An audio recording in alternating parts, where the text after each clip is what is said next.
Cubby blue blood flowing through our veins, sitting in the bleachers in the rain. We shed a million tears and drank as many old style beers out at the game. Let's go, Cubby, Son Ranto. Michael Cotton. Son Ranto. Michael Cotton. Son Ranto and the lovable Lucy. Lucho Scali. Son Ranto. Michael. Son Ranto. Cotton.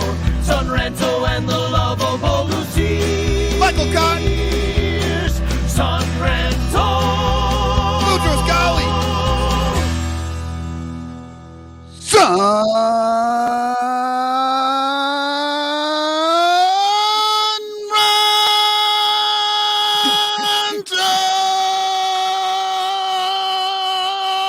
Whoa. Hey now. Don't blow a gasket there, Cotton.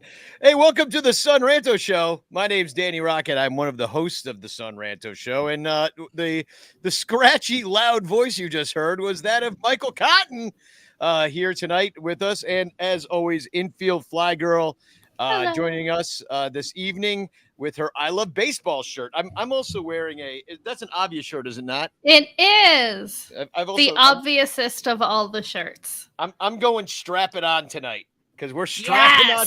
We're strapping on a show, and this show, of course, is brought to you by our one. Wait, no, nobody cares what you're wearing, Cotton. You're wearing my women's basketball shirt because I was literally at the game, and that's what I had to. That's what. Why I are you wearing women's shirts? Can't you afford a man's shirt? Watching a women's basketball game. The Iowa team is awesome. They kick ass, and honestly, it's super fun. I went to an Iowa men's game a month ago. Not nearly as fun.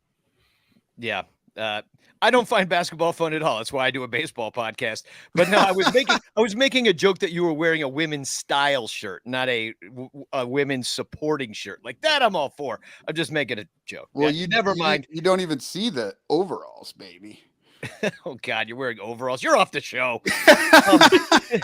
So this show is brought to you by our 103 Patreon supporters. This show does not happen without you. Thank you very much. If you want to become a Patreon supporter, patreon.com/sonranto is where you do it. You can find the link also at sonranto, sonranto.com. And all those Patreon people are going to be joining us after this show on our Discord channel, which is only for our Patreon people. And as always, hashtag Chance in the chat, and you could win a Frank Chance postcard sent to you by me with a message of love and doom. And also at the end of the year, win the Chance of the Year. We don't have a good name for that yet, but we'll come up with it. But so what's everybody drinking tonight? All right. Well, I have Exile Brewing Forage Nut Brown Ale. Yes, folks, I just said nut.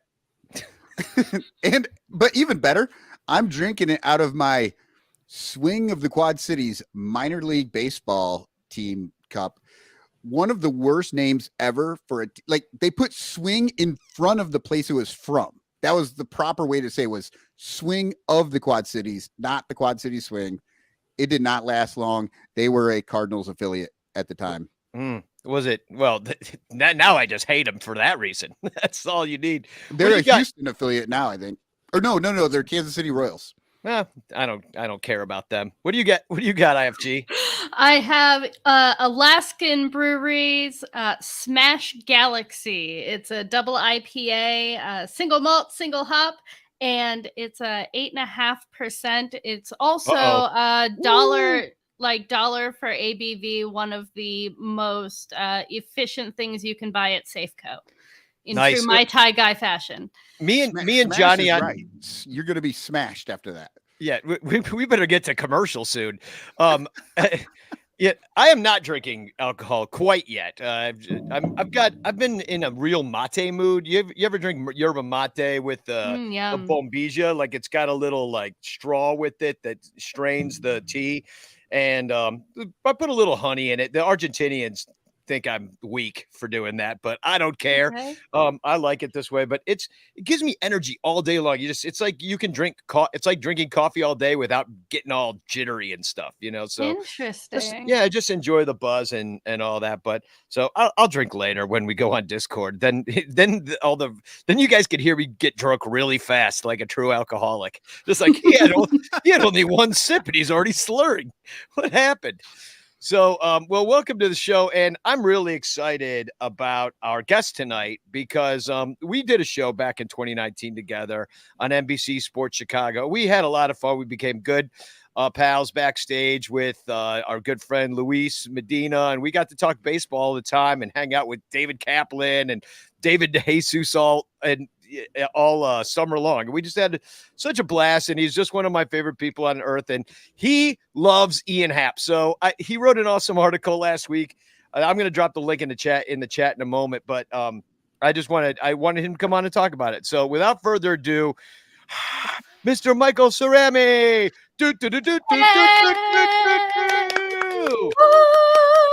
What's up, Welcome, guys? Michael. How are you? I'm good. I'm glad to be back on the show. It's been a while. And Danny, I think about our show all the time and how cool it was. We were just hanging out with Cap and Ozzy and stuff. Oh, I don't know. Ozzy. Just it's like not anything I've ever done since. That was just like this one random summer that feels like a childhood like nostalgia memory now. It Stupid COVID. was a great show, but you guys set the trend. NBC's canceling everyone now. Yeah, we were the first. Oh man. Nick G writes in the chat, NBC Sports is having a bigger fire sale of talent than the 2021 trade deadline. It's true. Oh, They it's got so rid of true. Kaplan. They got rid of Gordon Gordo. Windmeyer. Gordo, And now I guess Stebbins is out too. Yeah. I was Also, like, Rob heard. Schaefer. He's like the NBA, the Bulls guy. Rob Schaefer is also out. are they even? And Danny, do you remember that happened when we were there? It had like just happened. They also just got rid of a bunch of people. It's tough industry, I guess. I don't know. Are they replacing the writers with an AI? I mean, I don't think the Yeah. technology's quite there yet. They're a It's lot one of those like the robots that like Cubs. jumps on the different boxes and stuff. It's just one of those guys. Yeah, they're a lot like the Cubs in that they can't extend their talent. Yeah. So, Michael, what are you drinking? I didn't even ask you. Do you have a beer or a water? Oh, Miller Lite. I have a fine Pilsner ale. Nice. It's more better taste, less filling or something. Whatever the Taste thing is. less filling, tastes great. Well, I appreciate it. I did a Miller Lite commercial last week. And so I really, or not last week, last year. So I really appreciate your support. Like That's why I'm drinking it. I saw you and I was like, well, that's who I want to be. Yeah. Well, no, you don't see me. You see an actually fit guy riding up a hill on a bicycle. And then my cool ass voice comes on and goes, Miller Lite, less filling, tastes great, or something like that. I forget my line. But And does he pour it on his head? on his head. On his head. Yeah. That's your commercial? Yeah. Yeah. It's me. You got to watch You it didn't again. know that? Yeah. I don't know how not I hear missed it, that. no. I've seen it 1,000 times. That's amazing. Yeah, I know. Yeah, no, it was on 1,000 times, and it luckily like paid for a wedding. So like, Yeah. And your wedding, I know we've texted, but also congrats on that. It looked awesome. Looked Thank you. beautiful. And I got to say congrats to Michael Cerami, new addition to the Cerami family. To tell us Little about your baby kid. Leo. Yeah, You've Leo. got a shortstop. Yeah, a little shortstop. Probably second baseman. He doesn't have the arm, he is great. He's like a little over 3 months old, and he's happy, healthy, smiles when you look at him, cries throughout the night, that kind of thing. But so far so good. It's really really awesome. Yeah, it's really cool. I've seen pictures of you guys, and you've sent me a few pictures, and you guys just look so happy. It makes me mad actually, because I'll never have these things, Michael. I just want to know what the Zips projections are on the kid. What's he gonna do next year? We're just hoping he can, get out of low A and see if he can start finding the strike zone. Because right now, all he throws is a spitball. Well, I've been thinking that Other baby puns. his BABIP Set me is up here, telling man. I'm trying. his BABIP is telling me that he's bound to come through eventually. Yeah, I'm feeling it. So you are without a doubt the biggest Ian Happ fan that I think I know. I mean, there might be more out there that but here's a picture of you. I believe this was backstage. Aw. Maybe was this backstage actually at NBC that this picture Yeah. got taken? Yep, that Oh. was. I got that fathead at a social media night with the Cubs. I won one of the lotto things, and I got to pick. Obviously, I picked Ian Happ, and yeah, I carried that around with me for a while. I don't know why we had it in the backstage, but You brought sure it. we had You some plan No, for we it. were on TV. You needed a prop. I don't know. So, but yeah, you used to have that thing backstage, and then you were always talking up Ian Happ and how you really believed him. That was the year that he hit a ton of doubles, and he really he was always good depending on the month that it was. Mhm. Like, was it May or was it June? Because it was a completely different guy. And that was like the knock on him for a long time was that he was so streaky.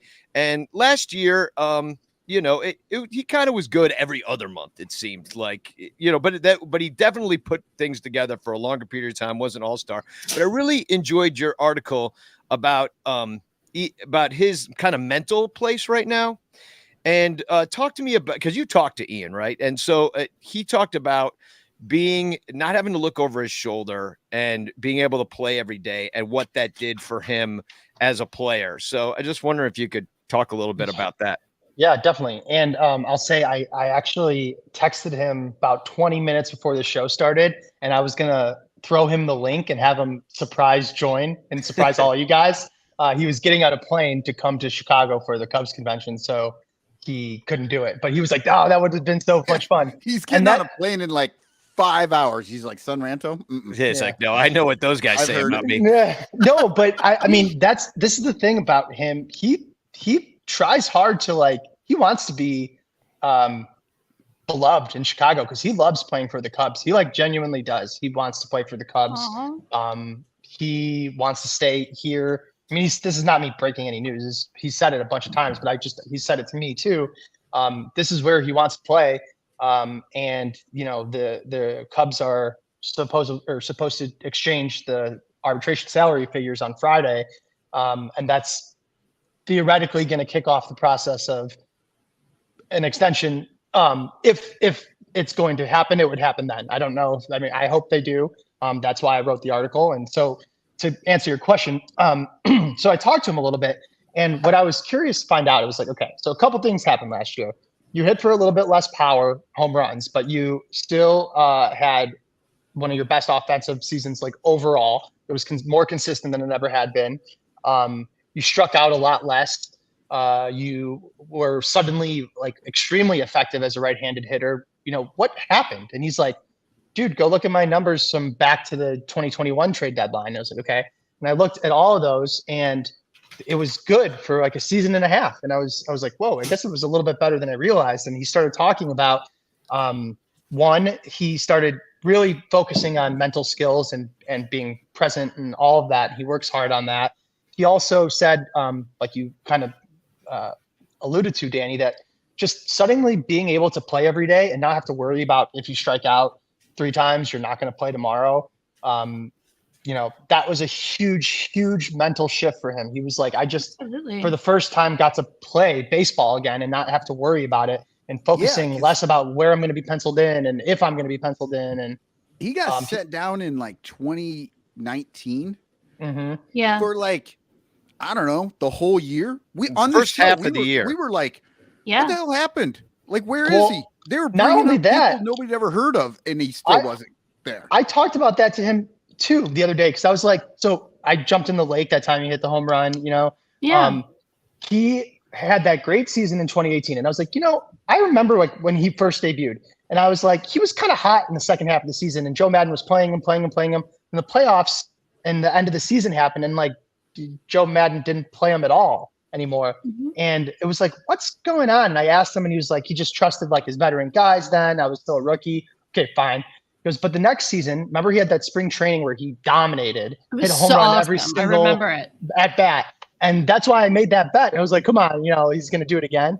And so he hit a leadoff home run. He had all this fanfare, and then he didn't start the next day.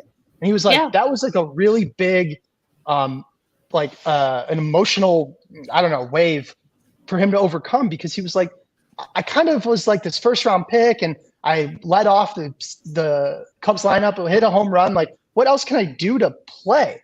And I get that. That's a bummer. That's hard to deal with.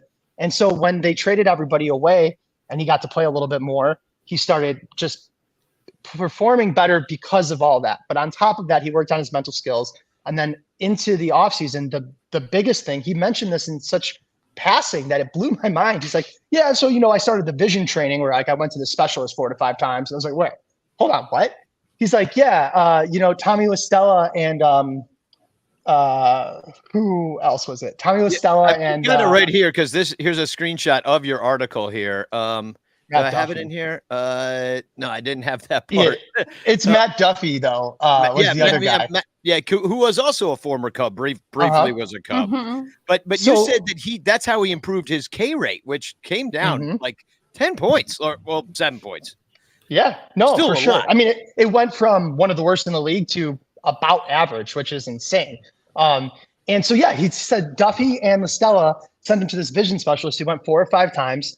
And he's like, so they did a bunch of tests and we did different things. And then I was like, oh, so that was it? He's like, no, every day I do these vision training exercises. Like, okay, like what? He's like, well, I juggle before every game. I was like, okay, what? You juggle before every game? I mean, I can understand how that keeps your eyesight.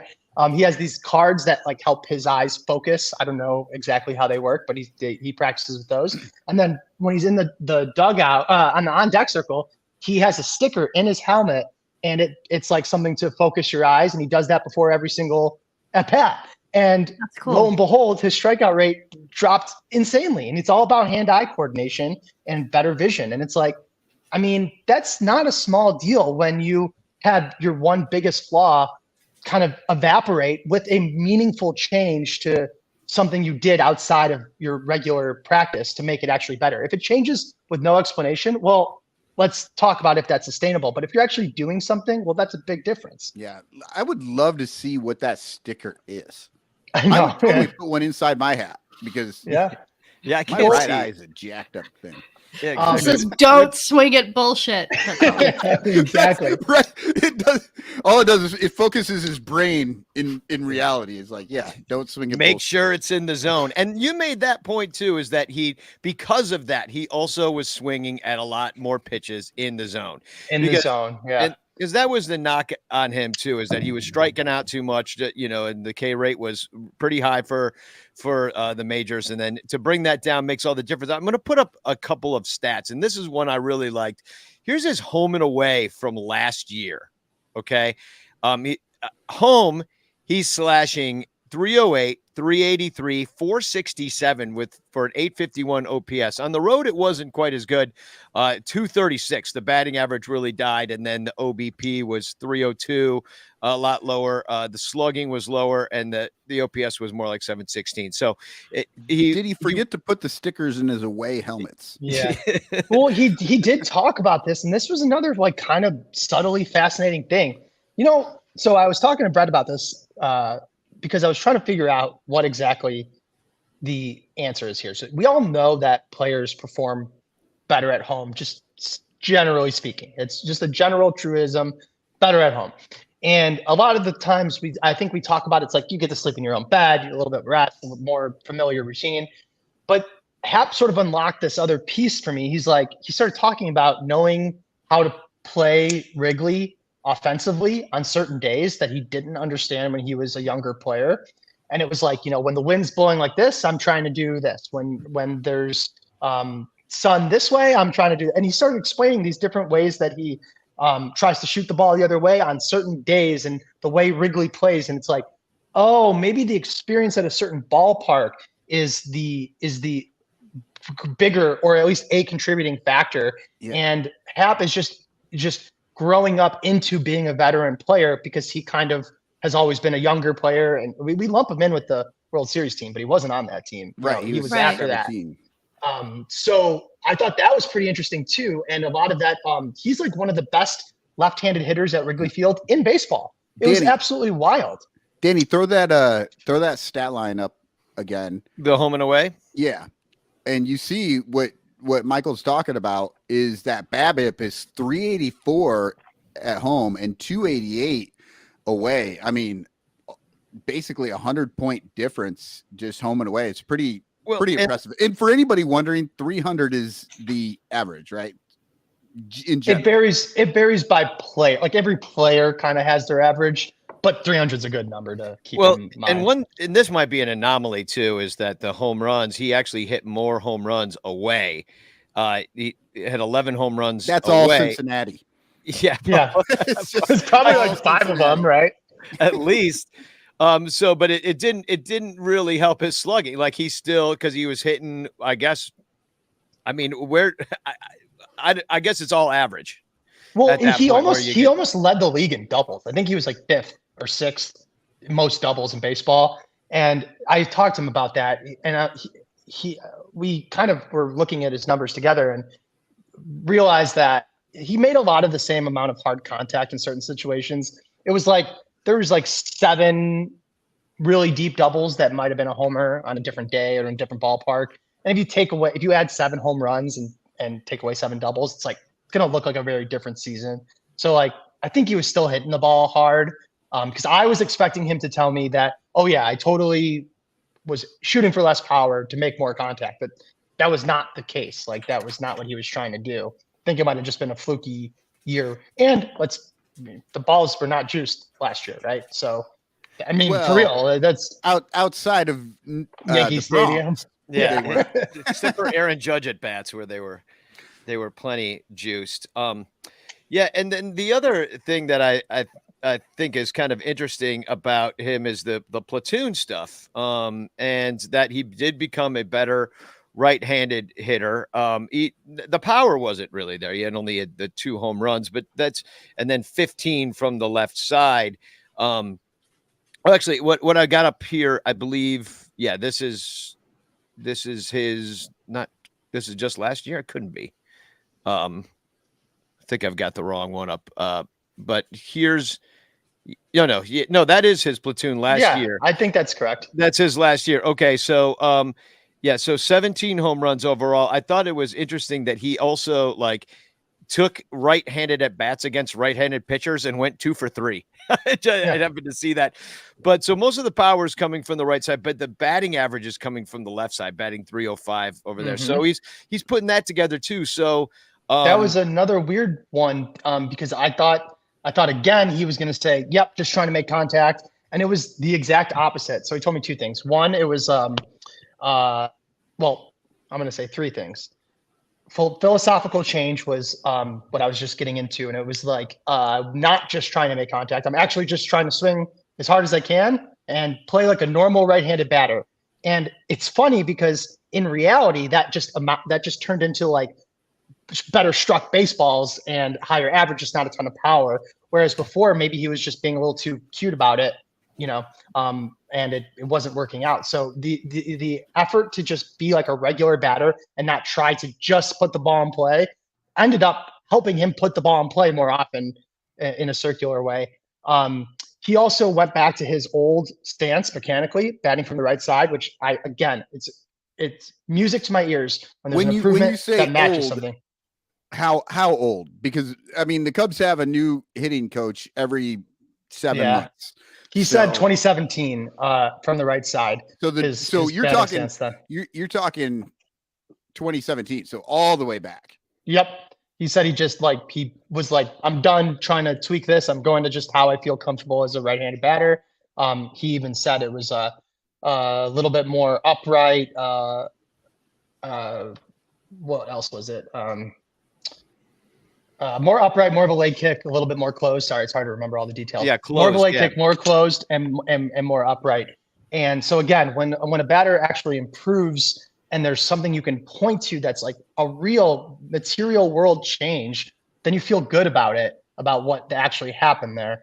And then lastly, he said, and I stopped worrying about them stop letting me hit righty if I suck because there was no one who was going to take my at bat. And so I can just, again, be comfortable going up there and not having to make every single day earn my playing time tomorrow. And I know we talk about that kind of thing all the time, but I got to tell you, like, I feel like I didn't quite appreciate it, how important it is to let a player, to give him some leash to actually play. Like, no matter what happens, it's going to be you tomorrow. So just play well today. And I mean, clearly across the board, that was a huge deal for him. And, made a lot of big changes. And we've talked about that on this show a little bit, not necessarily for Happ, but Happ, obviously, he wasn't playing center field. He wasn't, they weren't moving him around or whatever. He was in left field. That was his spot. And he was going to be there every day whenever he played. But they do that with a lot of these guys. They move them all over the place. Morel is in center. Then he's in at short, at third, over a second. Like, they're moving them all around. And I know there's a lot to be said about a utility player that can play everywhere. A lot of value there, of course.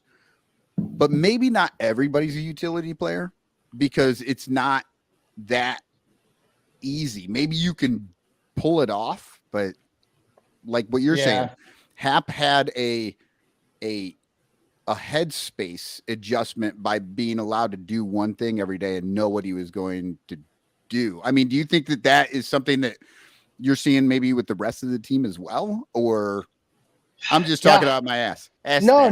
That's guy. I don't know. I know. I feel like back when they were doing that to him, he was playing second base too. Remember, it was like second, right, center, left, Happ.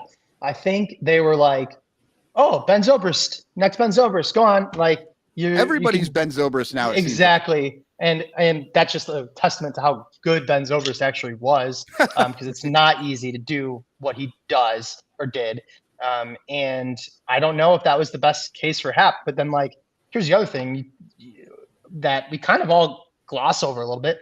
Happ was a Gold Glover last year in left field. It's left field, so whatever. But he was the best left fielder in the NL. You know what I mean? Like, that's not nothing. So when I look at him and I see him crush his strikeout rate, improve against lefties as a righty, play Gold Glove defense in left field, and then make the effort to actually get better by changing the way he does things in the offseason, that's a guy that you want to lock up. I'm sorry. I know we got prospects coming up.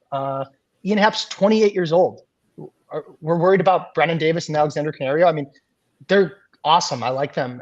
P. Crow Armstrong hasn't played at AA yet. Canario and Brennan Davis just showed us that they can get hurt at any time, and then that whole plan goes away. And on top of that, you don't know if they're going to be good ever. And even if you did know they're definitely going to be good in the future, they might still need a transition period to get good in the majors. So letting a 28-year-old walk because you like maybe have some prospects, I don't buy it. He's not 32. Like, that's a big difference. You could sign him for a 4 or 5 year deal, and what's the worst case scenario there? Like, he's a switch hitter. You don't have to sell that on this podcast. Yeah, I'm just pretty sure Jet Hoyer's listening right now. I'm just trying to get. Well, I guess that's my question. Is like, they haven't locked up anybody. The only person they really signed was David Bodie, who they basically bought his Kyle Hendricks. Yeah. So Hendricks is the only one, but so it's possible. And let me ask all of you guys a question: is that by design? Does it seem like you don't trust the Cubs to lock up anybody because that's not philosophical? How do I say this word? Philosophically. Philosophic. I always put an extra syllable in the middle of it. Philosophically, I'm like philosophical, like it's usually what happens to me. But how do they think this way? That you just don't sign guys over 28. Like, that's it. But then the question is, like, what is the philosophy? Because it's clearly not buying high-end free agents, and then it's not raising your own players, and then it's not signing extensions when you have an expensive ones that are good. It's not trading for players. So what exactly is the philosophy that's going on? I agree. And that brings me to, like, Seiya Suzuki, who's I love Seiya. I think I'm so happy the Cubs signed him. Why is the he same here? same age as Ian Happ? Like, what if he's in your plans? Then Ian Happ should be in your plans. Like, absolutely. It doesn't There's make your corners sense. are taken care of. Figure the rest out. Okay, so from what I understand, Canario is going to have is almost certainly not going to be a factor for the big league Cubs this year. Like it's just broken. not, it's not going to be a thing. Maybe he plays a little bit at the end of the year, but it's not going to be like a big consideration. So you really No, have Brendan Davis because of being hurt, September right? call-ups is not like because of being hurt. Because of being hurt is what I'm saying. Like, Yeah, I his have a friend ankle. who's For anybody listening not familiar, Alexander Canario took a really bad fall at first base in a lead-on game, destroyed his ankle, and dislocated his shoulder. Time. Yeah. So I talked to a friend of mine who's a trainer with the Braves, and I was like, so what's the deal? Like, can you give me like some insight? He was like, both of these things back to back, and the time that it takes to do surgeries, you have to wait to do the second one.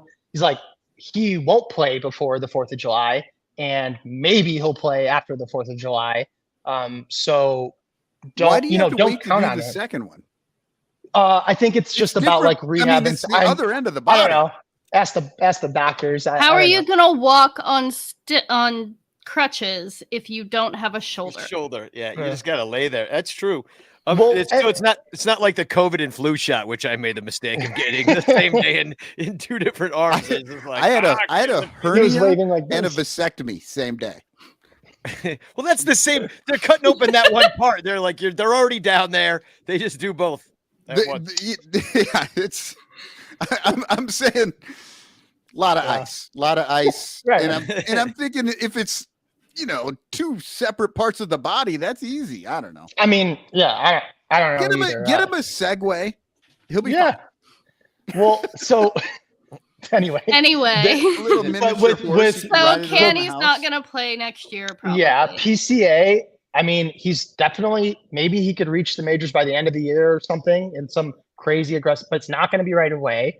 And Brendan Davis had his own injuries, and even if he did end up being ready right away, I mean, he could play center, and Cody Bellinger is not anything close to a lock to being some guy that needs to play every day. Yeah, I mean, I hope to God he is. That would make our summer a lot more fun.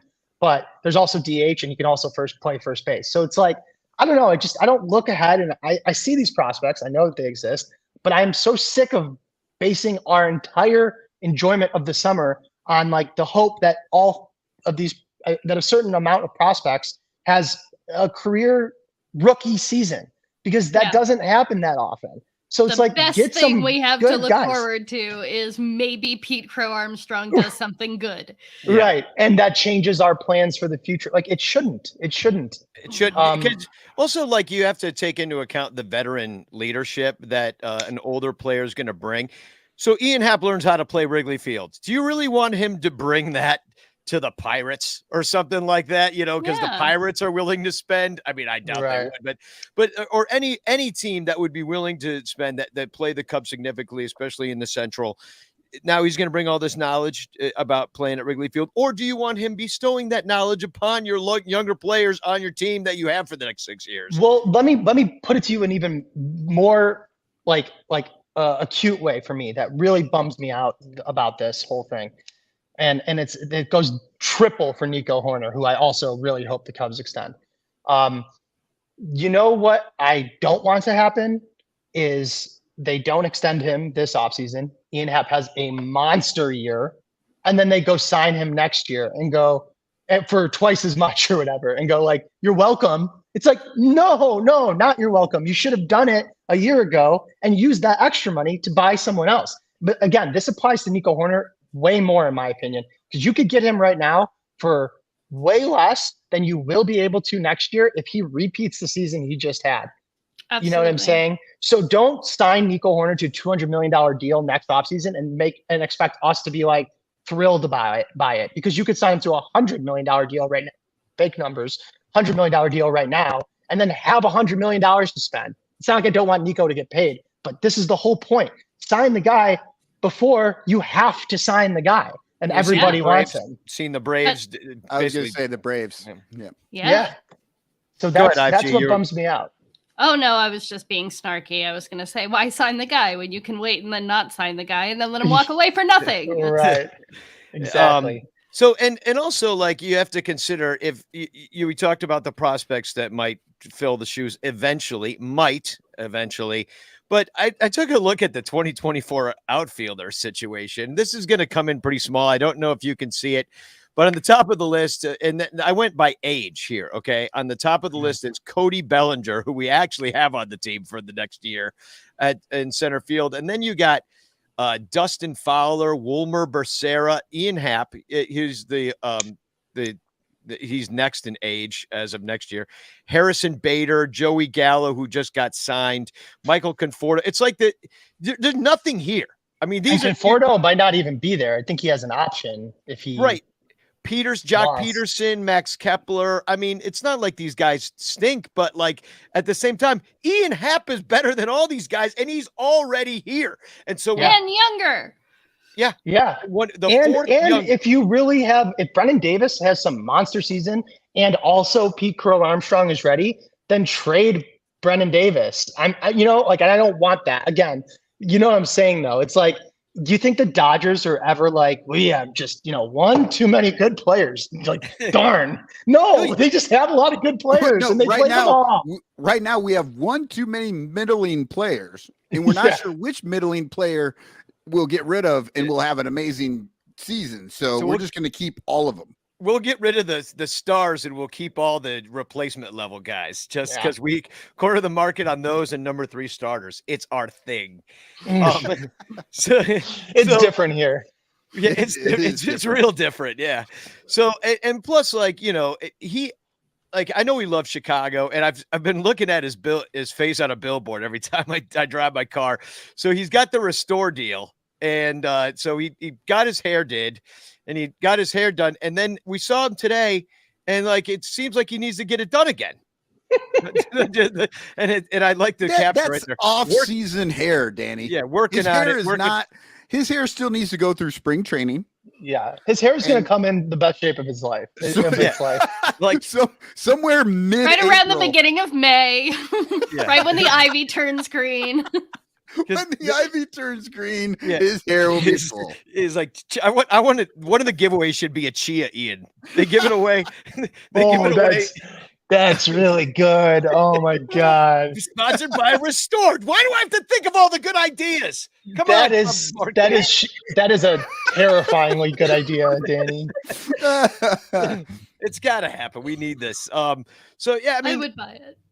I'm curious. I mean, I think everybody in the chat, and on this show agrees that they've got to get this done, and they've got to get it done right now. Like, and it's almost annoying that it would take like arbitration or to get it done. Like, because it's like it's not like every other team is waiting until arbitration. I mean, that clearly has become some sort of flashpoint for the Cubs. But I mean, the Red Sox just extended Devers for $300 million over Christmas. Like it's not required.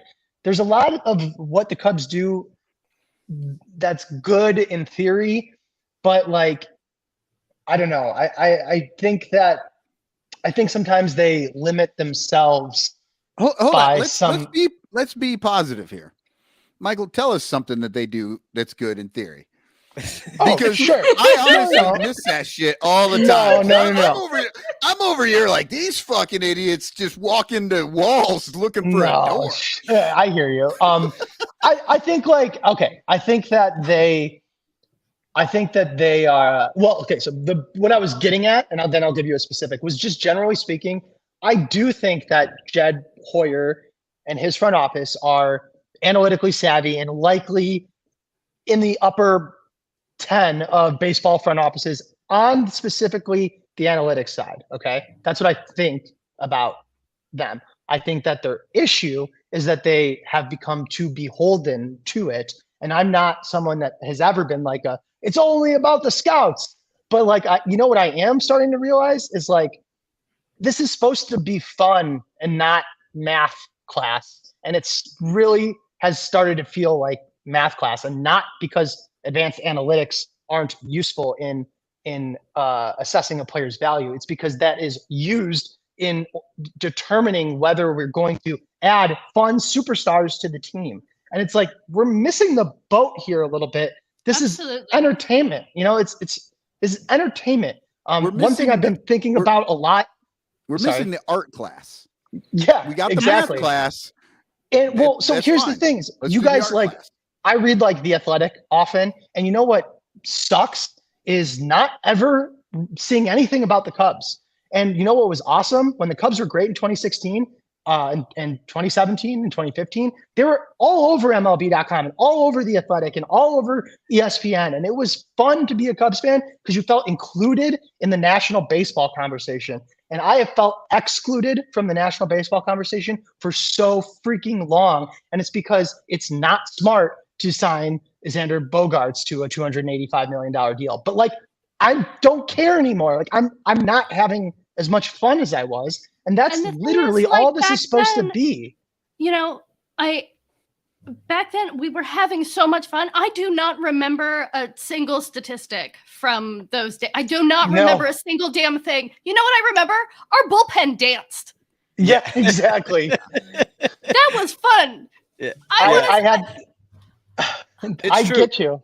The vibes, the vibes are missing, and they have been for a while, and it's because there's this, and now they haven't really gone for it, and the vibes kind of got with the last core. Well, you know, like why? Like Christopher Morel, I would say, coming in gave me some vibes. You know, like he hits was a home brilliant. run in his first at bat. He's playing with some style. He's supportive of his teammates. He's like patting the umpire on the shoulder, saying, "Hey, man, nice to see you. Good job." He's saying he's like the inflatable tube, colorful inflatable tube man in like a broken down auto shop where you're like, well, that looks like it should be fun, but in this setting, bleh. Exactly. I agree though, Danny. I agree. Individually, you got some guy like, you know, Patrick Wisdom's got a fun, like when he hits a home run, he does the big high five coming around third base. You know, there's a couple things that happen, but when you lose Contreras out of the deal, being over the Cardinals, which is, oh my God. You know, there's a Contreras in both directions now. Oh my God, I know. It's going to be brutal this year. It's brutal. You know they're both going to kill the Cubs. Oh, I know. They're going to murder us specifically. Yeah. Well, now we will deserve it. We should just hit them like those other teams did. We'll be like, I don't know. I think the Brewers are onto something. Like, you got to pitch Willie inside. You got to pitch him inside. What do you want us to do? Yeah, exactly. For 6 years, I've been defending Wilson Contreras, being like, well, he's hovering over the plate. I'm like, no, he's not. That's how you play baseball. It's just smart ball. And then now I'm going to be like, well, look at him. He's hovering over the plate. Oh, my God. I turned coat on my own thoughts real quick when it comes to the Cubs. But no, it's true. We got to get back to that kind of fun. And I know we will. I know we will. And, we will. Everybody's looking for it to happen. So like the fans are like so thirsty for it. Like even when like we had Frank Schwindel and we like made him into a local folk hero because we're like, we have like Frank Schwindel Day now. Yeah. Like, Same thing with Andrew Chafin. Like, I know he was a little bit of a bigger name sort of, but oh my God, he was, I don't know him at all. This is based on his Twitter. He was like overwhelmed by, he was like, everyone's talking about my like mustache and stuff. Like it was crazy because we fell in love with him right away. Want to play in Chicago. Yeah. They know. They're like, all I have to do is just show up and be halfway good. People are going to fucking love me. But you don't even have to be good. You can show up and be weird and nice. Like, that's really all we ask. That's true. That's very true. There is something to be said about weird and nice, though. I will say, I do enjoy This feels that. like projecting. This whole show is kind of weird and nice. Actually, we're pretty mean. We're one of the meaner shows out there. So anyway, well, Michael, I just love talking to you. Can you imagine we only had a half hour to get through all the Cubs news? Like, how is it? We were already like 43 minutes in the show. We only talked about Ian Happ. We got the rest. Kind of sounds like our regular show. Then I feel like I tried to bring it up every time I had the opportunity. Exactly. So, well, I really appreciate you coming on. Congratulations on, your new fatherhood and like looking forward to seeing you at CubsCon. Are you going to be out there? Yep. I won't make it to Lizzie's on Friday night, but I'll be there Saturday. For anyone who's listening, Lizzie McNeil's Friday night after Cubs convention. Stop telling people. It's ruining the whole thing. Brett Taylor. No, I've been getting these texts from Crawley. He's like, what's Brett doing? He's telling everybody to go to Lizzie's. We're not going to be able to get in. I'm like, settle down. It's fine. Cubs, like I got people like giving me Cubs convention tickets right now. Nobody's going to be there. It's not a big deal. Like Dansby Swanson's not even coming. Like nobody cares. Oh, shit. I didn't even think, is he not coming? I mean, he wasn't on the list, but maybe he shows up. Christopher That's Morel's a bummer, not. man. Morel's not. Here's the attendees in case you care. Yeah, I did not see Dansby Swanson on here. I mean, he might show up anyway. I don't know, but and I didn't see Chris Morel on the list, so that's kind of sad too. I don't think PJ Higgins is going to be there. Well, PJ Higgins he's trying to get a new team at this point. I would love it if PJ Higgins showed up and be But as a fan, show up and be like, I'm on the fucking list. Yeah. Like, just wearing street clothes, hat backwards. Just like, what's I mean, up, I gotta fuckers? say, the Ricketts panel, the newly reinstated Ricketts panel, would probably really want Dansby Swanson to be there so they could have at least one big round of applause at some point. Because they're all this is a great. Who gets the biggest round of applause of the active players? Like, it was so easy to figure out back in the day, and it was like, after 2018, it was going to be Baez, and most of the time it was Rizzo. After 2016, it might have been Bryant because of MVP. It was always pretty easy to figure out. I don't know who that guy is right now. Who is it would have been Contreras, but he's 100% would have been Contreras. Who gets the biggest? All right, everyone, I'm not the host of the show, but everyone make a prediction. I'm going to say Ian Happ.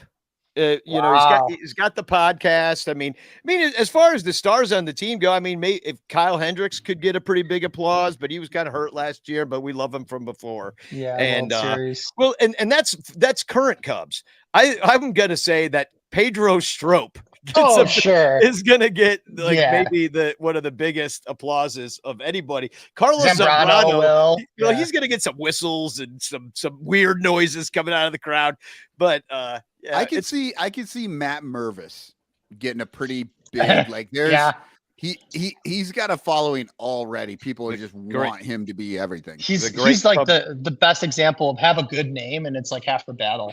Yeah, it is. It is. It's a good baseball name. Hell of a baseball name. So, well, it was lovely having you on. But we'll do this again some other time because it's a hell of a good time. So Bernie says Carlos Marmol, but I'm a little worried he might, go hard one direction and fall off the stage. Exactly. He's just gonna come out. We got Wood, Kerry Wood, Ian Happ. Yeah, thanks, David. Cubs, I think we were saying. So, all right, well, thanks for coming on. We're going to go to a quick commercial break, let you go, and we're going to come back and talk about I guess we're going to talk about who might be the backup second baseman. Just riveting conversation. Let me tell you. We're going to talk about the 8 players that are going to be backup second baseman. Well, I wanted to. Well, we're going to talk a little bit about Correa because that happened today, I guess. He passed the physical. I use quotes. But I want to talk about Mick Bochtrabonigal, who we're calling the McBochtrabonical is basically McKinstry, Bodie, Madrigal, and Mastroboni put together, which is McBochtrabonable. The maniacal, mechanical, mixstroke. You should write a children's book. So, well, thanks for coming on. We'll be right back with more Son Ranto Show. Peace. All over Chicagoland, there are thirsty, frazzled, overworked Cubs podcasters who are struggling to survive one more baseball season in the dog-eat-dog world of unpaid content creation. But it doesn't have to be this way. You can make a difference. Become a super ranter at patreon.com/sonranto, where your support ensures that poor, sad, pathetic, ugly, loser Cubs podcasters can pay for tickets and beer, and in turn line the pockets of the baseball oligarch Ricketts family. Just $1 a month can buy a scorecard. $5 a month can pay for guitar strings to write a Cubs song. And $10 a month almost buys one beer at Wrigley Field. Cubs content creators are the lowest pieces of pond scum garbage that slither over the face of this planet. But super ranters help them get drunk and screw off at baseball games. What do you get out of it? The Son Ranto Show delivered to your podcatcher without stupid advertisements like the one you're seeing and hearing right now. Plus, at other Super Ranter levels, you can get Cubs music, access to private Son Ranto pages, the Ranter calendar, and special thanks and Ranter recognition in our live broadcasts. Plus, eligibility for monthly prizes. What does Son Ranto get out of it? Your money. For tickets and beer. Go to patreon.com/sunranto. That's patreon.com/sunranto. And become a super ranter today.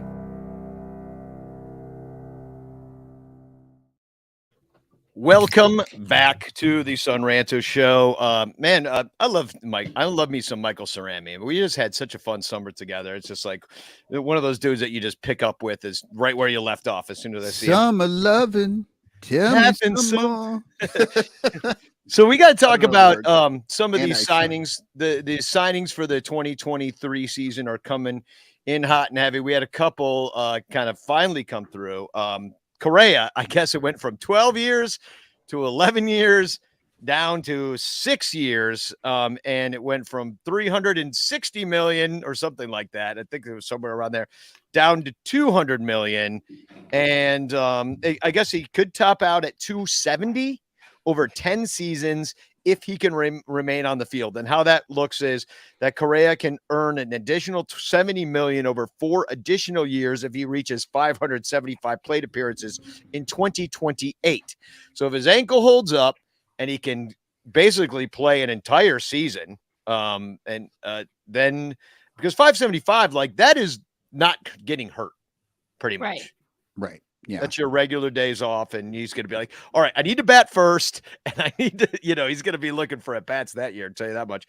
But and then it becomes like a 10-year deal basically. And then Boris went out there, and because he passed this physical, and he didn't pass the Giants physical, and he didn't pass the Mets physical, but he passes the Twins physical. So I mean, that's a pretty large discrepancy between doctors as to what has happened. He's never been sidelined from this injury again. So, I mean, is this the world we live in now where we're like at a place where we're going to have like pre-injuries? Is this like Brave New World where like you can, read your thoughts and stuff? Yeah. That's literally what it is. He had a surgical repair on a part of his body a decade ago, and they're saying someday maybe it could be bad, and that means that we should cut his offer in half.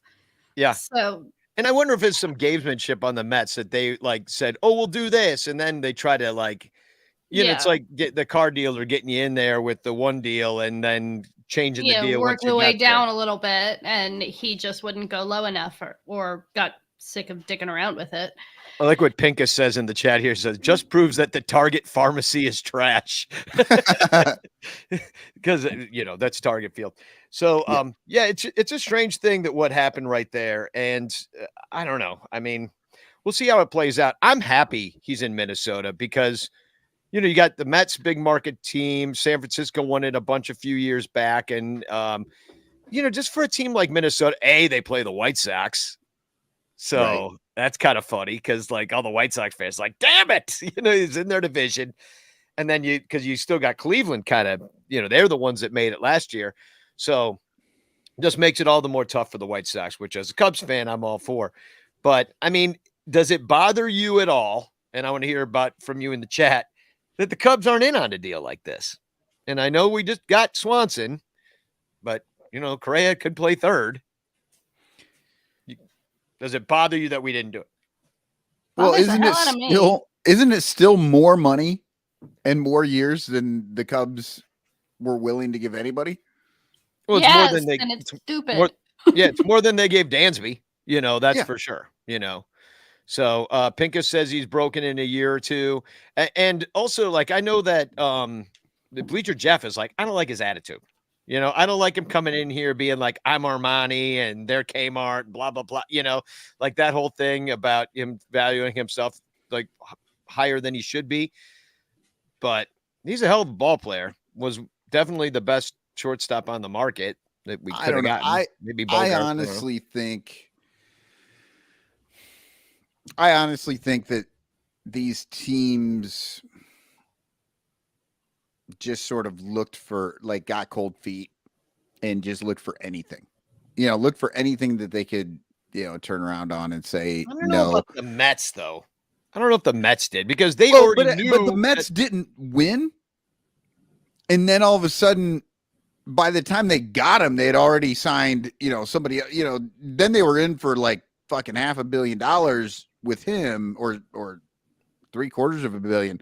It was something crazy, but like they didn't wait around after he was signed. They signed some more people. And then when he came back out and the Mets had the next offer, they were like, I think what you said, like, let's see what we can get since we know he's sort of tarnished with this injury. We can maybe talk it down a little bit, but they couldn't. Yeah, couldn't do it. But the Twins could. And that's what I'm saying. So the Mets weren't offering this? The Mets weren't doing a 6-year vesting option if you could stay on the field in 2028? What I saw was that they couldn't get past the terminology. They were trying to figure out the definition of sex. Okay. That's back 90s reference there, people. Sexual, depends on what you call sexual relations here. What the definition of is. Yeah, the definition of is. Yeah. Yeah. Well, and then another signing that went down was Cueto to the Marlins. I found this interesting. $8.5 million, had an ERA with the White Sox last year of 3.35. That actually pissed me off because we had a show, right, where we talked about who we'd like to get, and Cueto was my guy. I was like, hey, let's pick this dude up. He's not going to cost. I didn't think he'd cost too much, and he didn't. He is 38, but whatever. Like, he's probably better than. Yeah. A couple questions in the chat here. David Elliott says, how much is guaranteed? It's $200 million, I think, is guaranteed. And then could be another 70. And then Nick G adds that supposedly there was some wording that the MLBPA would have probably shut down real quick. So, they were just trying to get over, I guess. So, Cueto, I mean, we're 3.5 B WAR, 158.2 innings pitched. I know we're going to rely on the young guys, but, Cueto, I mean, he would have been another number 3, number 4. The Cubs didn't decide to do it. And the Marlins did, who had plenty of starting pitches. So I'm not. Facebook user says Mets were offering 6 for 157, which that's different. Yeah, it is. That's different than 200. Yeah, it's quite a bit different. So, and then the other one. Thank you, Facebook user. Yeah, IFG. You pointed this out to me right before the show, and I did manage to see this. $1 million for Nelson Cruz. Yeah. Nelson Cruz. He's gonna manage the Team Dominicana in the World Baseball Classic and then come and play for the frickin' Padres for $1 million. Why aren't we giving Nelson Cruz $1 million to be vibes in our dugout? Well, I mean, he hit 10 home runs last year. He hit 32 the year before that. Yeah, he did. So, I mean, well, no, he did, but still, I mean, he's 42 this year. I know, it's so fun. Come on, we're not trying to be good. I mean, and we just talked about, we don't really have a DH. We don't. We have a Nick Madrigal-Bostroboda-Boni. Yeah. Well, let's talk about McBostraboni. How do you say that? McBostrabonigal. McBostrabonigal. Yeah, McBostrabonigal is. It really does sound like it's just a lot of white boys who can't hit very hard. Yeah, pretty much. And so I figured that the Cubs are going to go with 13 position players. That would stand to reason. 13 pitchers, 13 position players, and then and then the locks are like Gomes, Barnhart, Horner, Hosmer, Swanson, Wisdom, Happ, Suzuki, Bellinger, and I'm going to say Morel. Is probably a lock to. I mean, he should be. Yeah, unless he really just has a terrible time of it. And then on top of that, you might have like a Mervis. I think he's still got to play his way onto the team. I think he can't have a dog shit spring training and expect to break with the team. But I think we kind of need him because we don't really have first baseman. Well, Hosmer, but he's like really want him out there every day. Like so, and then you got like Nelson Velasquez. I mean, I don't know. Didn't really hit much last year. The other outfield, like he's a 5th outfielder. He probably comes up for injuries. Definitely still has options. And then Brandon Davis, who you're hoping maybe plays his way onto the squad too, which makes there only be one or two tops, depending on injury, spots for McBoach-Trabonicle. And were they total of between all of them of 1.9 WAR last year? So yeah, like you said, white boys that can't hit. White boys can't hit is the sequel to White Boys Can't Jump. There we go. But like Bodie, I forgot about this. He's not on the 40 man. No, So- because he was out with his shoulder and stuff, right? Or I mean, that put him on the IL, but then I think they must have had some kind of yeah, crunch, they had and to have a back or something. they I don't must know. not be worried. They DFA'd him, Yeah. Mhm. even though they are paying him whatever $1 million a year or whatever. That's why they couldn't Yeah. get Nelson Cruz. Yeah. That's So Bodie's money.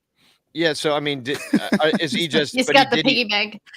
Did he pass through? Like, I don't know. Somebody tell me in the chat what happened, because I was like, did we just like get rid of David Bodie and pay him $5 million for no reason? Like, I would like to know what. No, he passed options. through. Yeah, this is what I he- thought. He passed through waivers. He as option to Iowa. Okay. Yep, he Oh. passed. Wow. Bless his heart. He's in his Or 30s. no, they're saying he was optioned. Did he have options? He might have actually had an option. He was outrighted on November 10th. Oh, he was outright. Okay, and then made it through waivers. He's still getting paid. He He's already just got paid. Yeah. And so getting this paid is in Des Moines instead of Chicago. Yeah, he gets like $3 million or something until the end of next year. and amongst all these guys, he's actually worth the most WAR. And I know that we give him a lot of hell on this show. Played in only 41 games, had the injury, and he really wasn't good since 2019. His 2020 was bad, so was everybody's. His 2021 became unplayable. He batted 199. So, and they gave him his opportunities, 327 plate appearances. The home runs were down, only 8. And then last year he only had 4, but he was hurt. But he actually played to a 746 OPS, which ain't too shabby for a utility guy who doesn't play every day. And so, like, as much as I don't like David Bodie, as like, I don't know, something about the whole situation bothers me with him. Like, because they gave him the extension, I was like, oh, he's who you extend. Like, it just pissed me off. So, it's not. I always did like the gall though, because he's like, he just went and asked for it. He was like, look, I'll give you, I'll do 5 for 15. Come on, how bad could it be? And they're like, yeah, all right. All right. Because let's it's do a it. rounding error. And like, I Yeah. don't know. I always appreciated the gumption there. Yeah. Brilliant, worked out. brilliant move though. In hindsight, like Yeah. brilliant move. Absolutely. And yeah, Blue Dabs points out, Blue Dabs 420. What's up, Blue Yay. Dabs? How you doing? It said Bodie still, actually it says bite. Bite still. I know what he meant Autocorrect. though. But Bodie still owed like $8 million over the next few years. Exactly. So, and Blue Dabs did correct the error there and wrote Bodie. But yeah, I mean, they're already paying him. Not that that matters to me. I don't care. It's his money, not mine. I'd rather the team be good. If he's hitting 200 or 199, as the case may be, like, screw him. I don't want him up. And if I don't want him get any playing time, just watch him roll out weekly. You know what I mean? Like, not fun. Pop up. So the next guy who's got, and I'm going in order of high war to low war, is Nick Madrigal, who word on the street is he likes being on the IL more than he likes playing. That's what was said. He does love Illinois. I Been mean, there a long time. I too enjoy getting paid for not working, but It's like my neighbor Don, who has been on freaking workman's comp for like three weeks and going to physical therapy. No, 3 months and going to the physical therapy, being like, yeah, my knee's still a little bit bothering me, and that's kind of how Nick Madrigal's been. And, this guy's got no pop in the bat. Nicky 2 strikes. He's supposed to be able to, hit. It's supposed to be like a Tommy LaStella type who just goes up there, gives the pitchers fits. And if you look at I've kind of put up his overall college and minor league, also with the White Sox stats. And if you look at it overall, OPS in the majors, 692. Then in the minors, it rises to 766. In college, it rises even higher. I think he just misses doing keg stands. I think that they've got to bring back some keg stands, and maybe he'd be interested in playing. But I don't know. He's just very good at in college at that level, and he's still the exact same good in the minors, but that's a little bit lower. And then he's just that exact same good at the majors, and it's a little bit lower. Like, To me, like he doesn't have eye things to focus on. He doesn't juggle. He doesn't do these things to make himself be able to hit that ball on the third strike. That's what he needs. He needs more. He should be juggling while he's on the IL. Just more juggling. He comes back, hits his, and he can hit his weight again. But so and then the last one is we don't really know about. He was worth -0.2 last year. Mastrobuoni, who in the majors only 8 games, a really small sample size, only 17 plate appearances. He's played less than all these other guys. 423 OPS. In the minors, 762. He did play in foreign league in the Dominican, batted okay. He was good in college, but hey, weren't we all? And not too much pop. Had 16 home runs last year for AAA Durham, which I mean, I guess maybe he's can do so. I mean, we don't know this guy as much. Oh, and I forgot McKinstry. Actually, I skipped McKinstry. Whoops. So we all forgot McKinstry. So Mastrobuoni, and this is kind of our shiny new toy. He's a little older though, in a way. He's 20. I guess he'll be 27 this year. And then Zach McKinstry, who came from the Dodgers, like this guy in AAA just kills it. 951 OPS. Then it drops 200, and then he didn't really do that at any other level. At AA, at single A. Wild. In the majors, though, he's just not put it together so far. So 652 OPS. Maybe he could get 20 home runs in a year. I don't know. That's kind of what that looks like. It could be. He's hit 12 home runs in a total of 331 at bats. So double that. Maybe he's hitting 20. So we saw McKinstry last year. He didn't do much. We're looking at. You started bitching about him. Yeah, then he started doing good. He started to do something. You gotta tell them that they suck, otherwise they don't know to do better. So I don't know, of those 4, and I want to hear in the chat what everybody's thinking. I mean, obviously a lot is going to go on what happens at spring training. They all know, they're all looking at the roster and knowing that that's the deal, the same way that we do right here, that there's 1 or 2 spots maybe open. Do you have a feel of any of these from any of these guys? Good God. It's as easy as saying all their names together. McBoatstrabonigal. McBoatstrabonigal. It is like a fuzzy monster, like the monster that you're scared of, but then you find out he's nice. Mm-hmm. Yeah. McBoatstrabonigal. I'm with you. You just have to make him say his name backwards, and then he'll learn how to hit. I mean, it's weird because one of the main jobs is going to be to pinch hit and come off the bench, even though you got the DH and that doesn't happen as much anymore because you don't got the pitcher spot to do. But we don't have a DH either. Yeah, and we don't have a DH either, so it is DH Nick Madrigal at this point, or Nelson Velasquez, or one of those guys. And then so you got to wonder, like, I mean, who to go with. And like nobody's really saying anything in the chat. Like nobody has an opinion.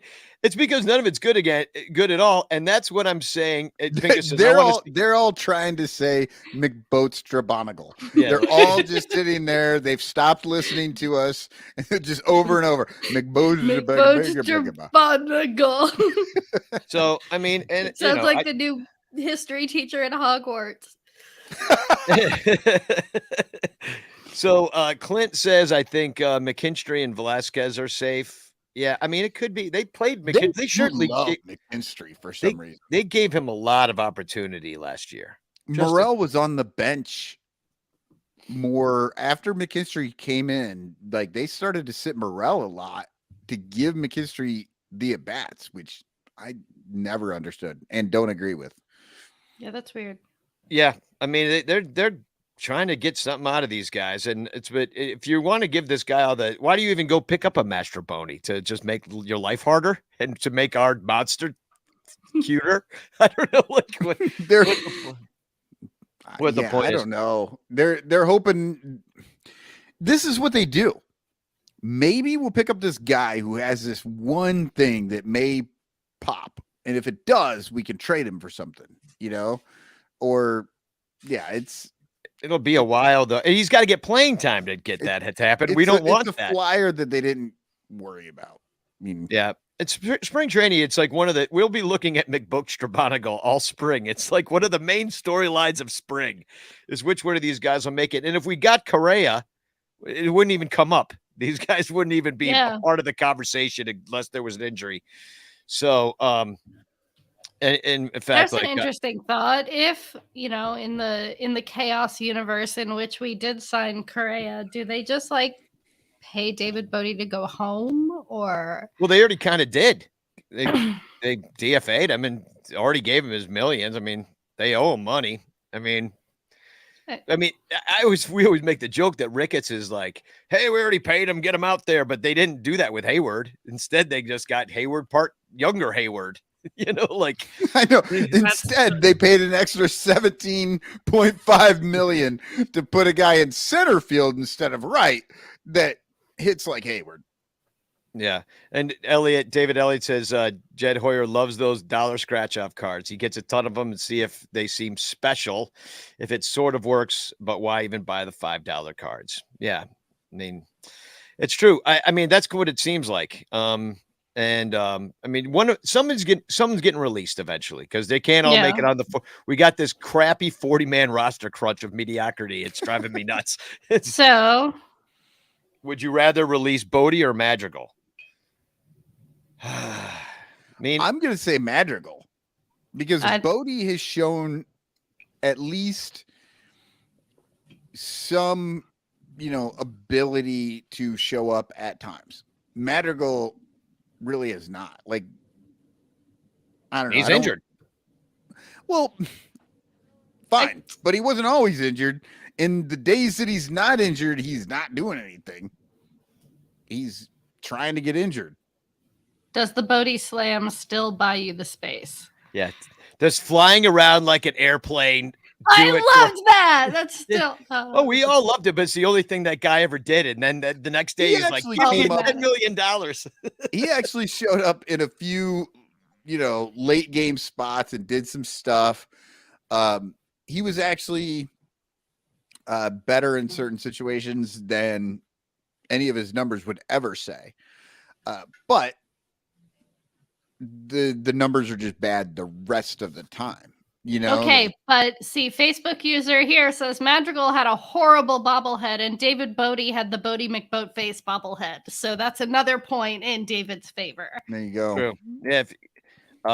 Because Lord knows that's pretty much all we're going to games to get now is some freaking bobbleheads. It is an unfortunate situation. The other I don't know, for me, Madrigal is supposed to be the guy that can come off the bench and get that hit in La Stella style. That's what all the White Sox fans said about him. Just sign La Stella. He's not doing anything. Exactly. And Clint says Madrigal needs to be unleashed. They've been trying to fix him for power. Just let him hit singles. I agree. I mean, that's late in the game. You come up, you just put the ball in play. You move the runner along. You don't strike out. That's your main job is to not strike out.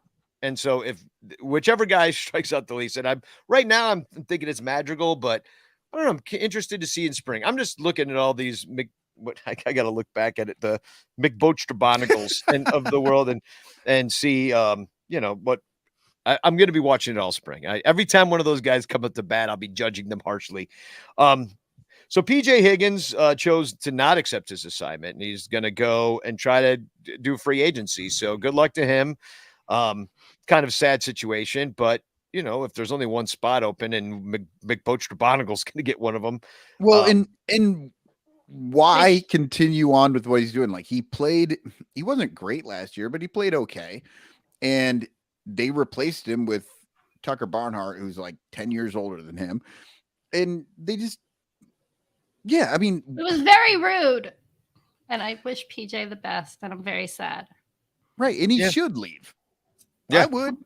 Yeah. Fucking I wouldn't be third string at that point again and be kind of relegated back to Iowa and riding the bus again when you might be able to pick up with the team. Catching is a valuable position, especially because he plays the corners too. So and then the other, who put this note about Cole Stewart? Oh, I put that in there. Okay. Yeah, he got signed by the Kansas City Royals. And it was just one of those things that obviously I wasn't clocking, started looking around, and all of a sudden, oh, here's Cole Stewart. I remember when we were all excited about him. He was coming up. We were talking to him on podcasts and doing all this stuff.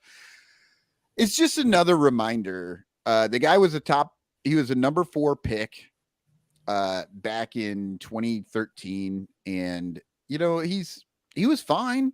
He was good when he was not injured, but he was injured a lot. And it's just another in the mountain of evidence that says prospects are prospects. They, as much as we like them or think that they can do something, they're still prospects. And we just don't know what's going to happen.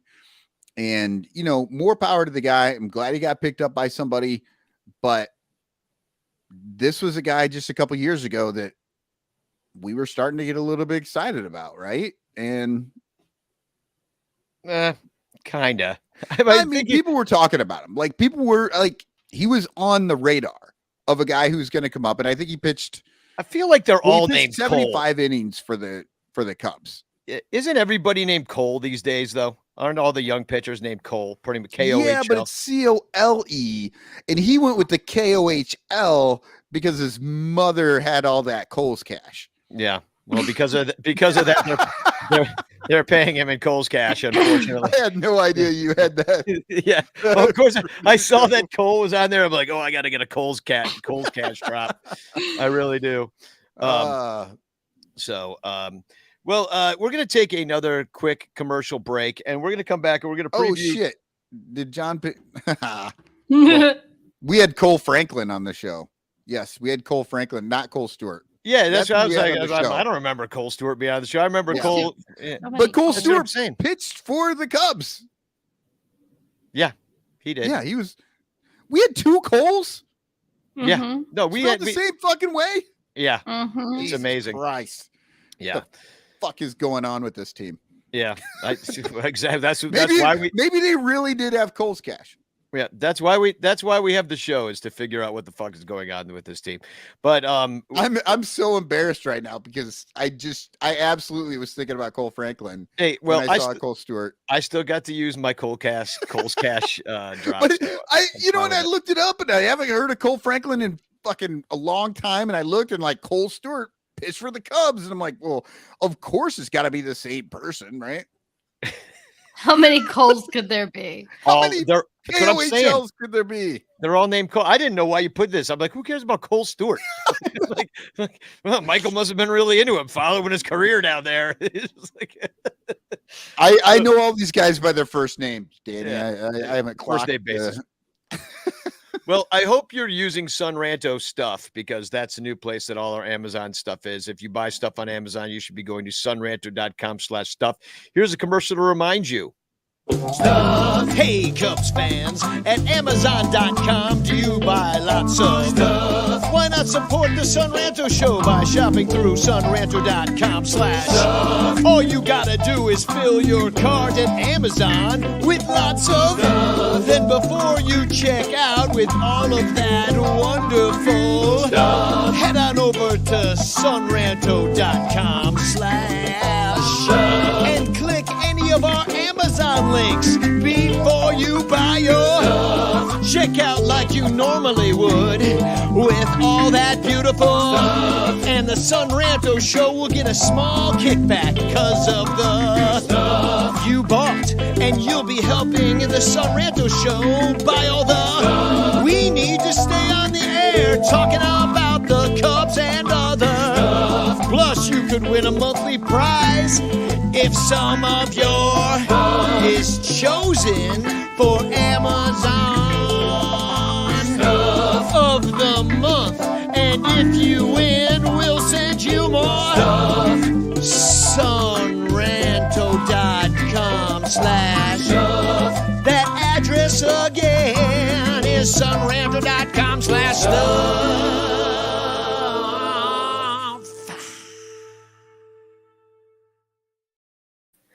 Welcome back. Clint Nathan wants to know, does Cole Franklin get a look in Chicago this year? I mean, at this point, I don't see why not. Like, I mean, we have not even talked about I think we don't know if the starters are really set, but they kind of seem to be set. The starting 5 or 6, even maybe. I just found out he was still on the team. Literally 1 minute ago. Yeah, John says, "Didn't you have Cole Franklin on the show?" Yes, we did. And, and that's the one that I saw, and I'm like, "Oh shit, Cole Franklin, not Cole Stewart." Oh, good stuff. So, Cubs convention. I actually wasn't on that show, and now we know why. I would have been talking about how he was the 4th pick. Yeah, like Cleveland or whatever, and he'd be like, "What are you talking about?" Cole Franklin's looking at us like we're crazy. Where'd you get this guy? It's like reading the wrong. I've done that. I've made that same mistake before. Been looking at the wrong guy's stats, and it's like somebody that played in like 1946. And it's like got the same name as like Matt Stewart. I'm like, oh, Matthew Stewart, this guy's terrible. I'm like, for Brooklyn, he wasn't. Wait, Brooklyn? What's going on? So last week we did choose the Amazon prize, Amazon Stuff Winner of the Month. And it was number 69, which was very exciting. Yeah, we were all very excited about that. And it was a dog leash, which we made fun of and got a little saucy about. But nobody came forward and claimed the prize, which is this incredible thermos of a little cute, I don't know, bobbleheady looking guy. I don't know so much. Yeah, it's so cute. I don't know about the functionality of it because you can't squeeze it. You just got to suck. But anyway, I'm just thinking, I'm not a thermos guy. You know what I mean? I don't, a lot of people have water bottles and stuff. I'm like, what's wrong with the fountain? Damn it. So, and also I forgot to mention that this is the Patreon prize of the month, the Nico Horner bobblehead from last year. So that's nice. $1 million it's worth if you look on eBay. And so, so Cubs convention's coming up. I'm covering it for Bleed Cubby Blue. So I'll be taking lots of pictures and stuff. But I'm mostly looking to have fun and hang out with everybody, have a few drinks. I thought we'd take a look. First of all, they're desperate. I mean, they don't. If Dansby Swanson doesn't come to this thing, there's a lot of people that aren't clocking that he's not on this list. Like I'll put the list up again, if it, and then they're going to be like, and up next, Ben Brown, Miguel Amaya, Zach McKinstry. They're like, where's Dansby? And he just doesn't show because not on the list. You need to take. So Crawley has always got that cooler with him, right? You need to throw a bunch of TV dinners in there and be like, Swanson's over here. And when everybody comes running, you just fucking start throwing those things out. Yeah, or I could put like a towel on my head and say Gloria Swanson and just starting doing my I'm sorry, I'm dating myself with 1930s movie stars. But so we always make the most prescient references on this show. But here's now the Cubs seem to be desperate to sell this thing. I don't think it's going that well. I saw this today. I got this text because I signed up for Cubs U, even though I don't have a student ID. Cubs convention is back. Grab exclusive Cubs U ticks to this Friday's event for just $20. Use code 1060. Now, this is something that they've never offered before. It's like $120 plus tax in the first place to get the whole weekend, which is really just Friday night through Saturday bingo and I guess karaoke afterwards.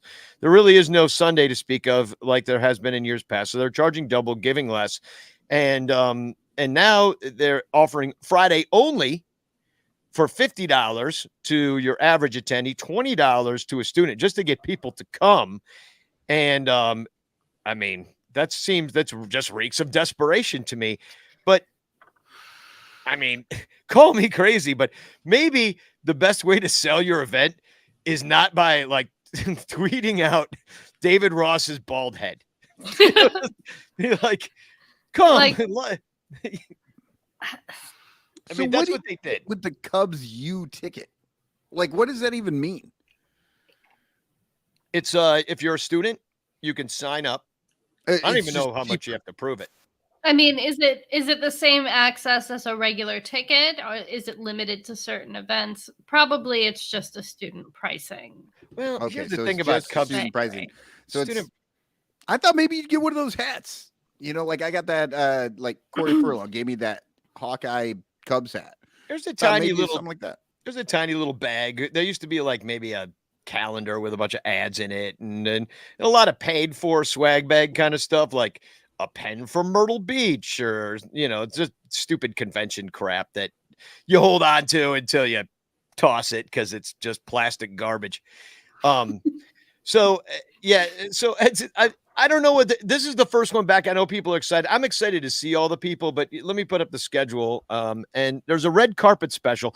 The whole thing's being covered by Marquee. So if you have Marquee, you can watch all this stuff, which is another thing that's telling me, like, why go? Like you can not be in a sweaty convention in an uncomfortable like ballroom chair and sitting at home drinking not $15 beers at the convention, Yeah. and just be home.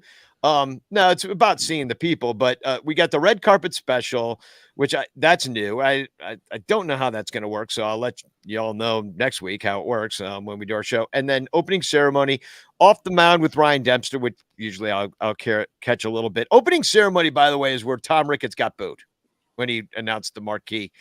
Then there's Harry Karaoke, which I don't know if I'm going to check that out really. But I don't know what that's going to look like, or like, is the players singing? I have questions.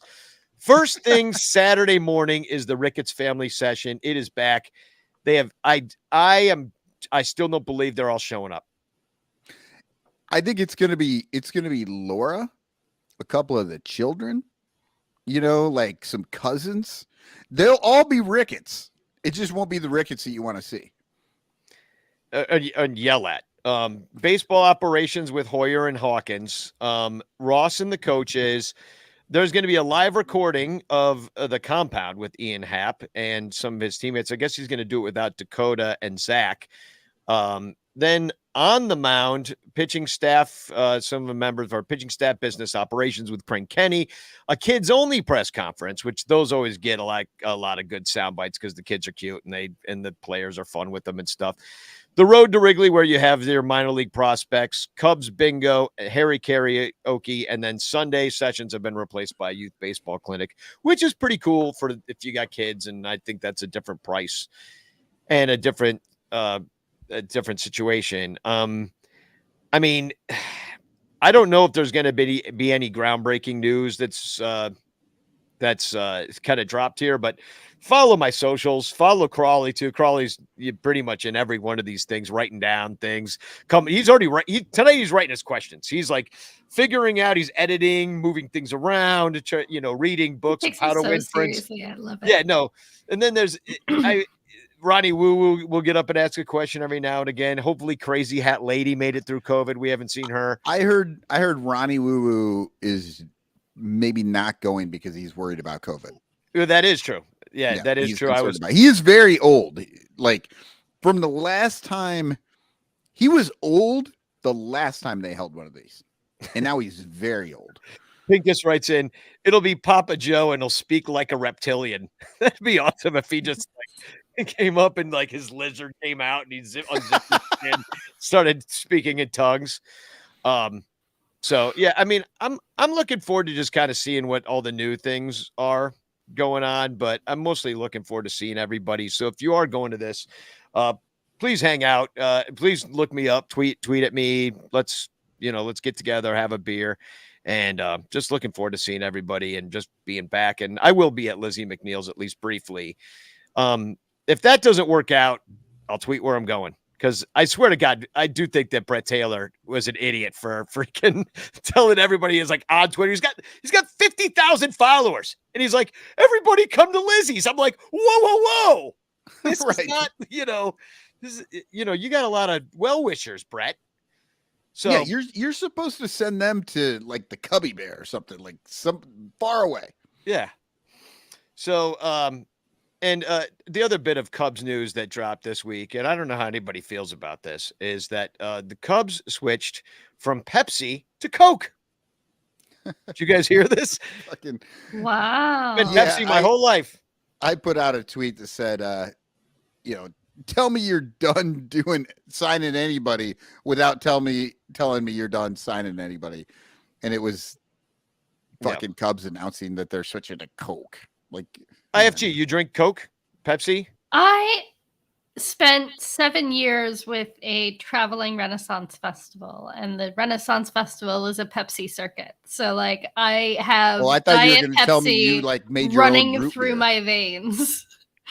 And I kind of liked the fact that Wrigley was a Pepsi place. Yeah. No, it felt very I had Chicago. no idea Wrigley was a Pepsi place. Yeah, Chicago's kind of a Pepsi town.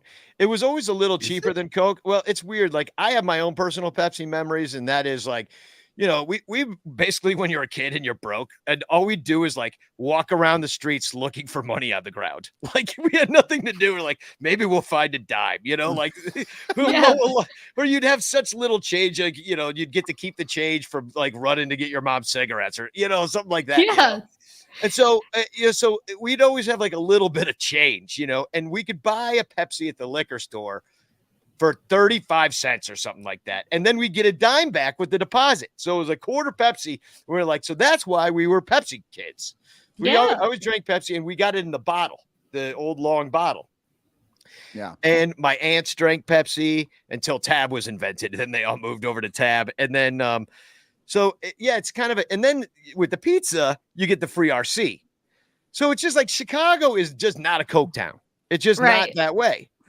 And don't tell that to the traders down there at the exchange. Yeah. Well, I enjoyed this. This is an early TFC, but Max Gaines replied to the Cubs when they announced that they were a Coke team now.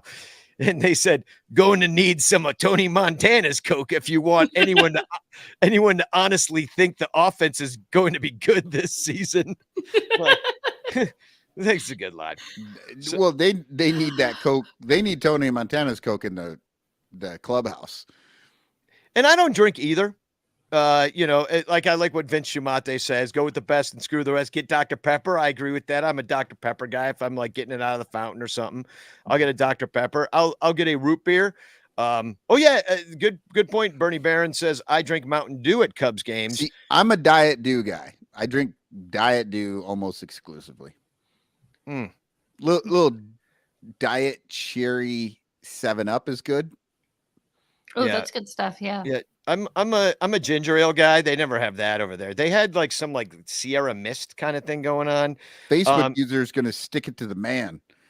Pepsi in the backpack. Yeah.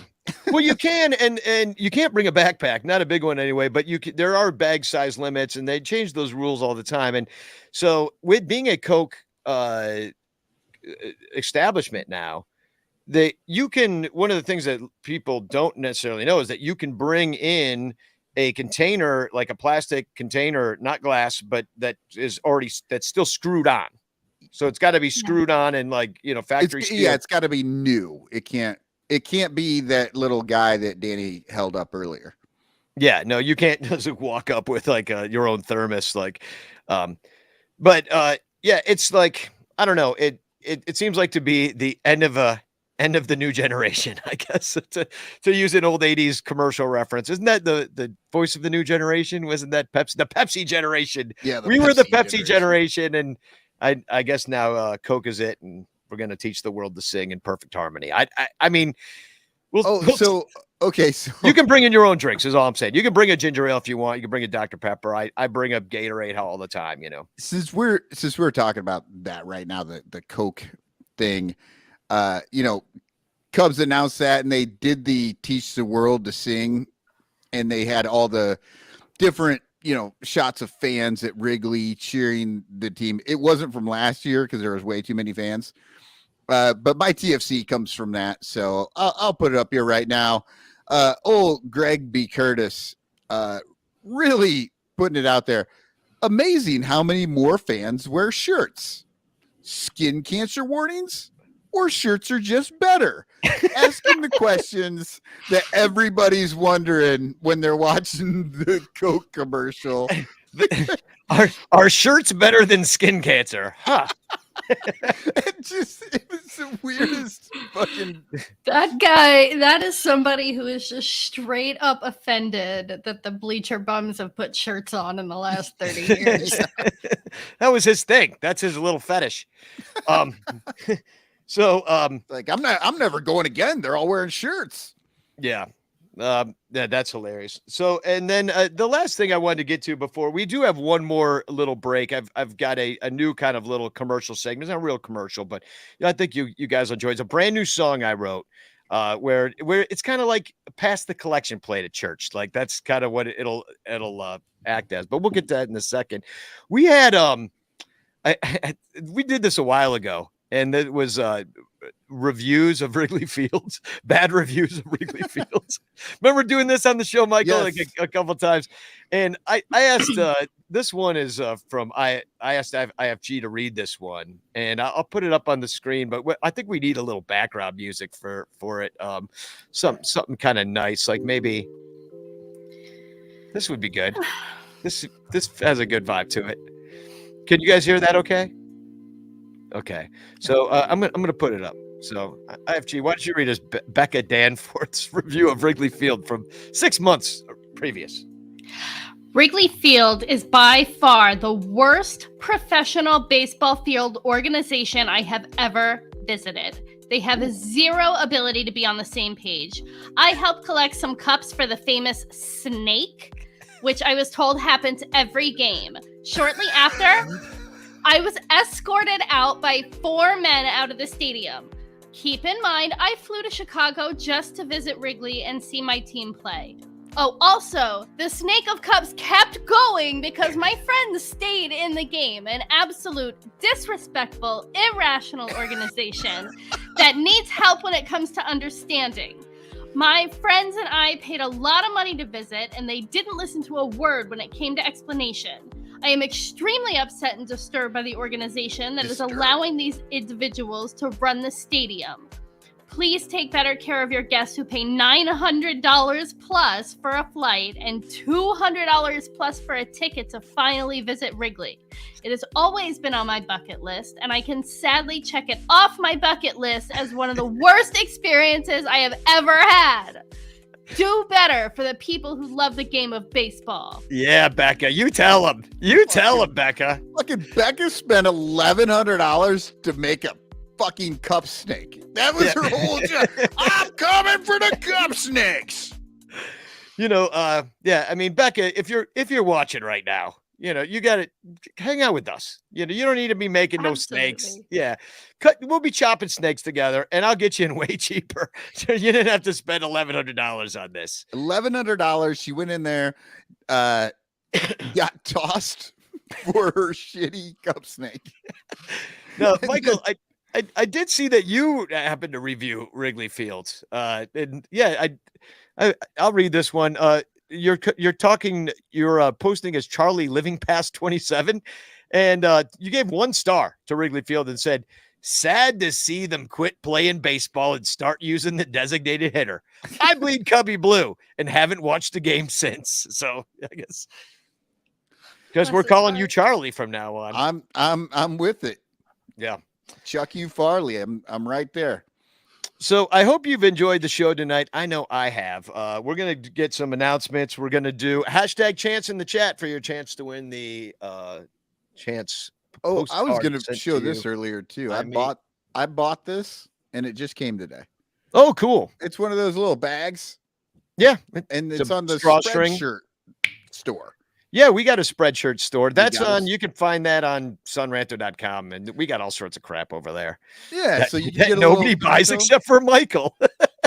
Just me. I'll give you the $3 we get from selling that thing back.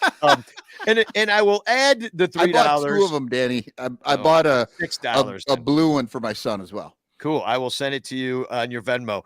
But here's another thing I want you to do is send us money for PayPal and Venmo. This will be split evenly amongst the 3 hosts. And I got a little song about it. I was like, you know what? People need to be told what to do through song. And so I did. And check it out.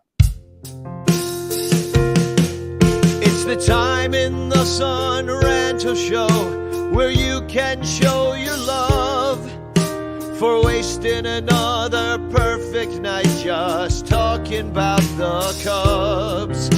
And if you thought that we were entertaining, smart and funny, then scan these QR codes right now and give us all your money. Because here in the USA, we won't do shit unless we get paid.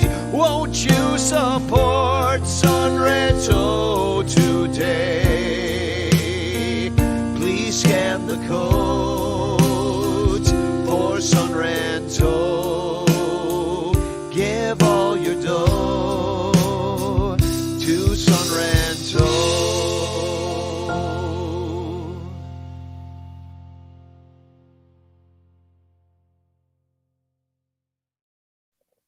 If that doesn't convince you, I don't know what will.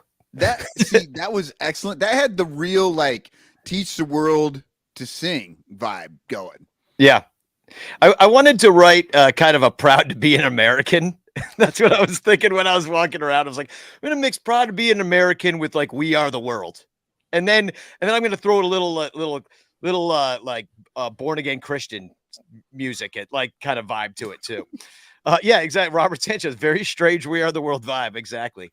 I'm glad I weirded everybody out. Hopefully it works. I have a correction to make, and that is last week I reported that Eric Hosmer's Twitter had been removed. Now, maybe it was his old Twitter that had been removed, and the real Haas 35 had been removed, but the real Haas 305 exists to this day, and it is a verified account on Twitter. So go over and oh, Danny, anybody can buy that blue check mark anymore. I know. We don't even know if it's the real guy. No. The calendar is for sale.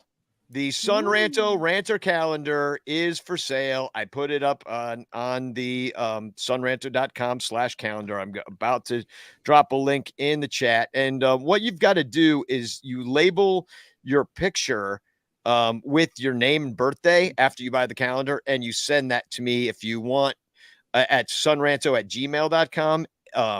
And so just like put like Artie Boucher, your birthday, and then just send me that to sonranto@gmail.com. March 31st, Danny. We know this. Yeah, that's right, because it's opening day. It's opening day. That's how we know. So sonranto.com/calendar. Shipping's I can't included in wait the for price. Artie to be like, it's fucking June, dude. I have no idea. So, and just a reminder to everybody, if you're at the $12 Patreon level, you get this calendar for free. Okay. If you are a patron of Son Ranto and the Bleacher Bum Band, you have to look that up. Then you also get this calendar for free. So it's just kind of a perk that we give to people at a certain level because it really helps out the show that we can count on your money to keep the show going. And so that's it. Calendar's for sale. Go buy it. sonranto.com/calendar. It starts in March. That's have all of spring training in it. I've got lots of great pictures. I've been going through all my photos from the year. I haven't been posting them up as much as I used to. You might, if you follow me on Twitter, you've seen I've been putting up like photo dumping, tons of stuff. I'm going to do a big photo dump on the Patreon so you can see all the pictures at Danny some point. just like saying dump. I do.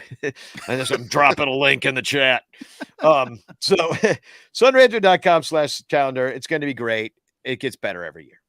Our next show is going to be Thursday, not Wednesday. So we got that going for us. And Thursday is pretty much all the way through spring training. And then we're going to figure that out. Subscribe to the calendar. I don't have that link to drop right now, but I will say this in our calendar, and I forgot to say this earlier. One of the new Patreon perks that we have is the birthday calendar. So the idea And he's is talking about the electronic Google Calendar right now. He's not talking about the calendar that you can get sent to your home. right. Yeah, those birthdays are separate. But the new Patreon perk is the birthday club, and what we've already sent out the links to all the Patreon people that we want your birthday. So check out on Patreon on your Patreon feed. And also in the Discord, we've been talking about this, and I'll drop the link in the Discord again at some point. But there's a Google Docs that you fill out a form, and then your birthday automatically populates to the calendar. Thank you very much, IFG, for taking care of that. You just put in your birthday, you put in your mother's maiden name, you put in the name of your first pet, last 4 your social, and then we're good. We've stopped asking for money. Yeah, exactly. We're just doing identity theft now. So okay, in real life, you give us your name. I ask for your just like whatever name we might know you by. If I just wrote down my first and last name, people would be like, who the hell is that? I'm Infield Fly Girl. That's the name that I would put on there. And then your birthday, and then your email address so that we can send you an email on your birthday to say hi. Yeah. And then we might say your name on the podcast, maybe.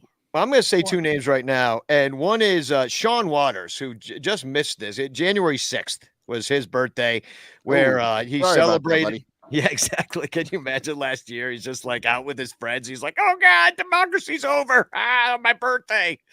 And then that'd be terrible. But happy birthday, Sean. Hope you had a good one. And before our next show, the day before, is Phil Brandyberry's birthday, who I met one time, if not maybe a couple times I met him, but the first time I met him was up in Minnesota. Ooh. Yeah, we hung out for a couple innings up there in the upper deck. So happy birthday, Phil. His birthday's next Wednesday. So happy birthday, and thanks for being Patreon supporters. Really appreciate it. And God, a lot of announcements. Princess Ivona at Trapdoor Theater. That opens tomorrow night. So I think you guys should catch it out. Catch it because it's pretty cool. Like it's Polish weird theater. So a director comes from Spain.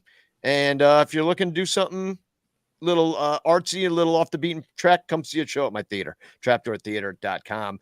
And I got well, this sucks. So my cousin Jessica still not doing well.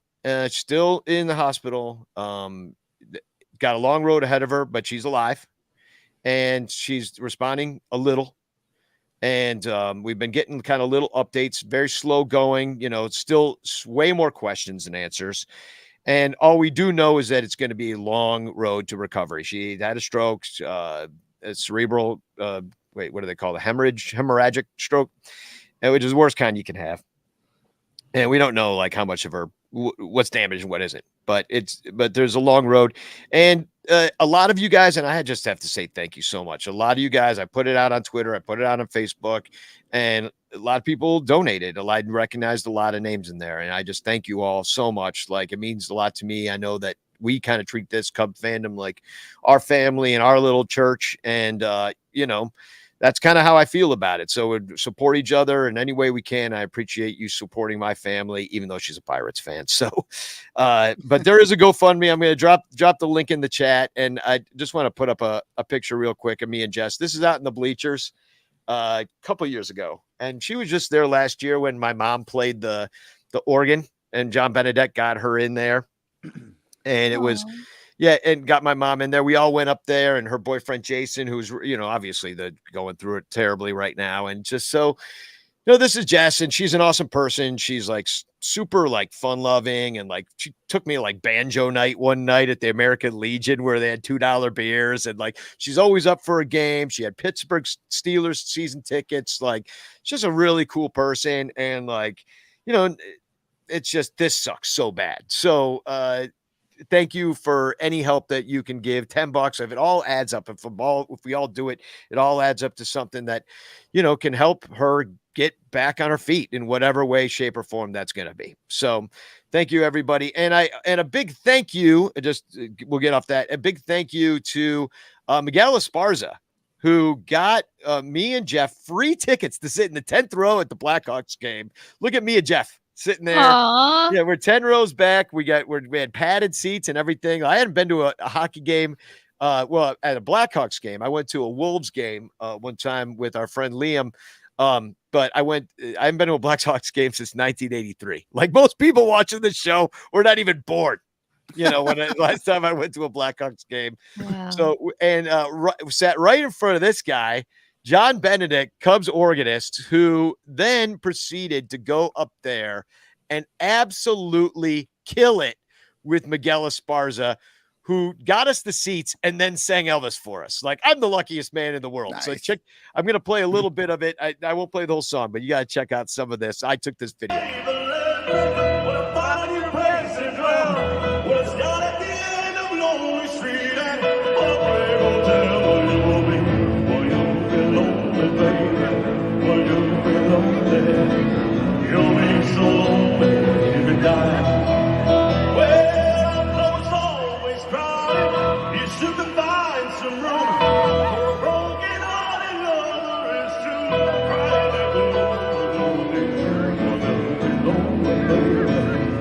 Johnny Bones on the keys.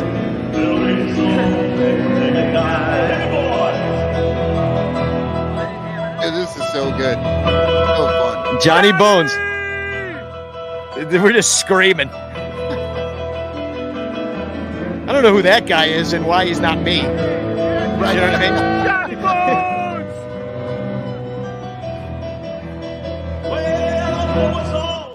The only guy I didn't like was the guitar player because he really should have been me. Like he would have been much better had he been me, I think. No, but they just went up there and killed it. And get this, Miguel, he called the Bears game earlier in that day. Wow. Then he went up there, started calling the hockey game. Then he went out there in a jean jacket with like sequins on the back, sings Nice. Elvis all period, goes back and calls the rest of the game. And got me tickets. What a guy. I He's like can't be texting me. stopped. Like, yeah, the dude is just invincible, and he's my favorite new person of last year, but without a doubt. So, sorry if I met you last year and you're not him, because I just picked somebody. I mean, Because he's just so in much general, cooler than we're you. sorry you're not him because Yeah. he's pretty cool. Pretty much the greatest guy ever lived. Yeah. So, I mean, certainly had himself a hell of a day, but what a dude. They did awesome. And you can see the full video. He's been tweeting it out. So follow Miguel's Voice on Twitter and check it out. Hashtag chance in the chat. TFCs. Who's got what? Well, I have one. Do you So- first.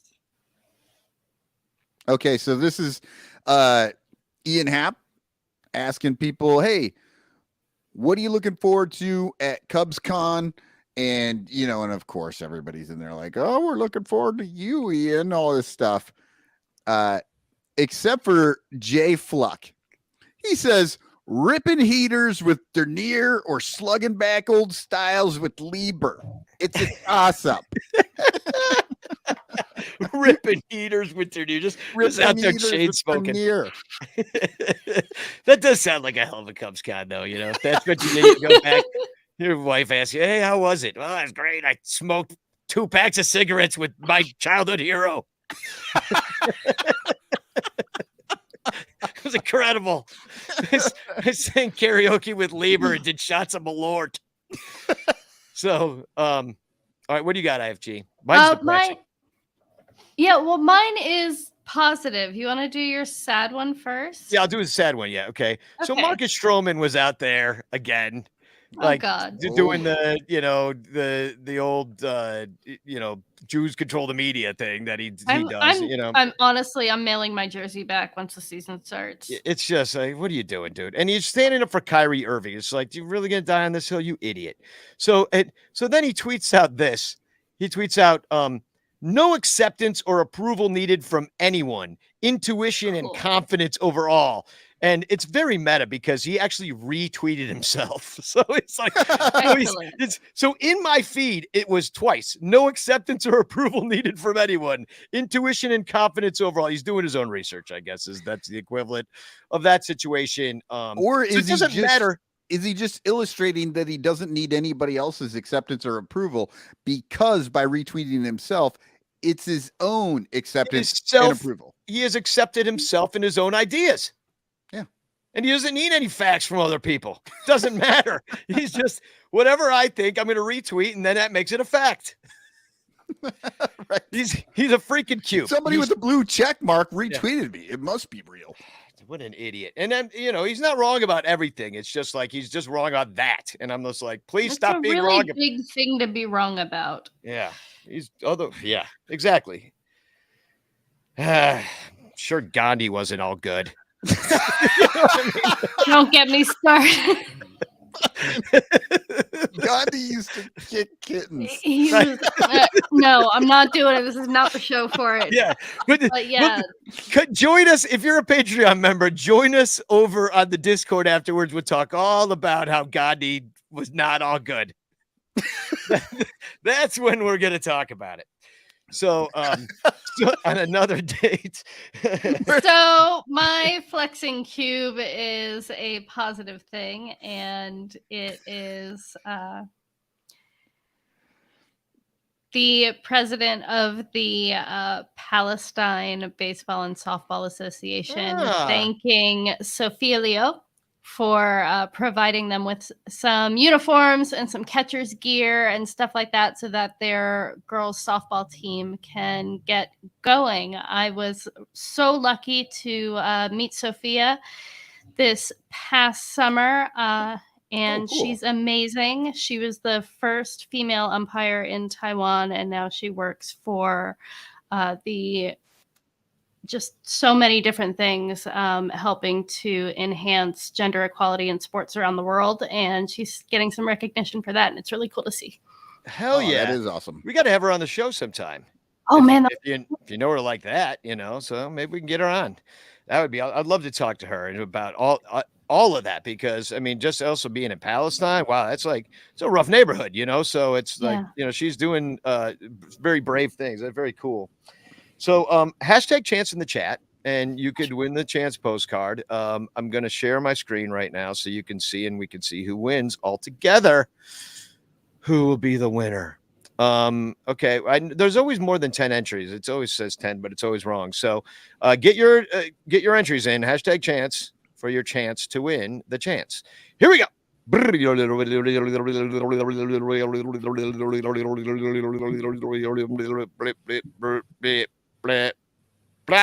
Anthony Hutfless, congratulations. I don't think that this is his first time winning, actually. So congratulations, Anthony. You are the winner tonight, and you are eligible to also win this Greg Maddux. Like, so far, remember, we're going to do this, that the prize is one a month. We're just going to add to the prize pool. This is January, Greg Maddux rookie. So very cool. So once again, the Son Ranto Show brought to you by our Patreon supporters, all 103 of you. Thank you so much. And hey, I never say this, and I always forget to say it, but review us on iTunes, and then maybe more people will find the podcast. We are going live. Maybe people don't even know that we're a live show, and they can hang out with. We never mentioned that either, because we'd be weird to be like, we are live, but maybe I should. Yeah, they do that though, don't they? Like, that's kind of a thing. Like, we should be like, we are highly edited. No, there's no editing happening. It's a 2-hour show. Imagine if I had to edit it down in 2 hours. Well, it was an 8-hour show before we got rid of it. Imagine having to find the parts of this show that matter. I know. God, no. It's a sprawling mess. Like, absolutely. No, there's no time stamping. There's no. We got, this is beyond. You know what, though? Give us money. And maybe I'd hire somebody to do that, and I would, because that's the first person I bring in is a person to help us with all that kind of thing, And also, for people who do give us money, meet us over in the Discord, because what you don't know is that we did actually on the fly cut segments of this show because we were too long. We had more. Yeah, and we had now talk about that on Discord. Things like the next 10 years of predictions for the World Series. Yeah. And, that was a ridiculous article. Yeah. No, it'd be fun. So don't trust Gandhi. We've learned a lot tonight. And if you see him on the street, hide your kittens. Yeah, hide your kitten. He doesn't like him. So, okay. Well, I guess Spagog, but I've got a happy Cubs convention, everybody, and I'm gonna play a song called Cubs Convention, which is to the tune of Fiddler on the Roof's tradition. I wrote this one a long time ago, and I forgot about it. It's like 2014. This is an oldie, but a goodie. Spagog, y'all, and see you. Here in our lakeside city of Chicago, Cubs fans descend upon the sweaty halls of the Sheraton to stand in long autograph lines in hopes of meeting their favorite players. And it all happens at the Cubs Convention. Convention. Cubs Convention. Convention. Cubs Convention. We are the guys who play baseball for a living. We are just here chilling. We were once players on Saturday night. Go drinking with Steve Trout and do a shot with J. Johnstone. Ex-players. Cubs Convention. Ex-players. Cubs Convention. We'll sell you the uniform of Ron Santo, an autograph, plus and photo, 20% off jersey, save on Castro, a bobblehead that's signed by Kerry Wood. The vendors, Cubs Convention, the vendors, Cubs Convention. At 3, I met Gary Matthews, I stood in line to wait. I loved when he was a Cubby back in the 80s. The fans, Cubs Convention, the fans, Cubs Convention. We flew in from the beach to sign your balls and picks. They said they'd have the limo come pick me up by 6. The roster, Cubs Convention, the roster, Cubs Convention. We flew in from the beach to sign the balls and picks. They said they'd have the limo come pick me up by 6. Convention, Cubs Convention, Cubs Convention.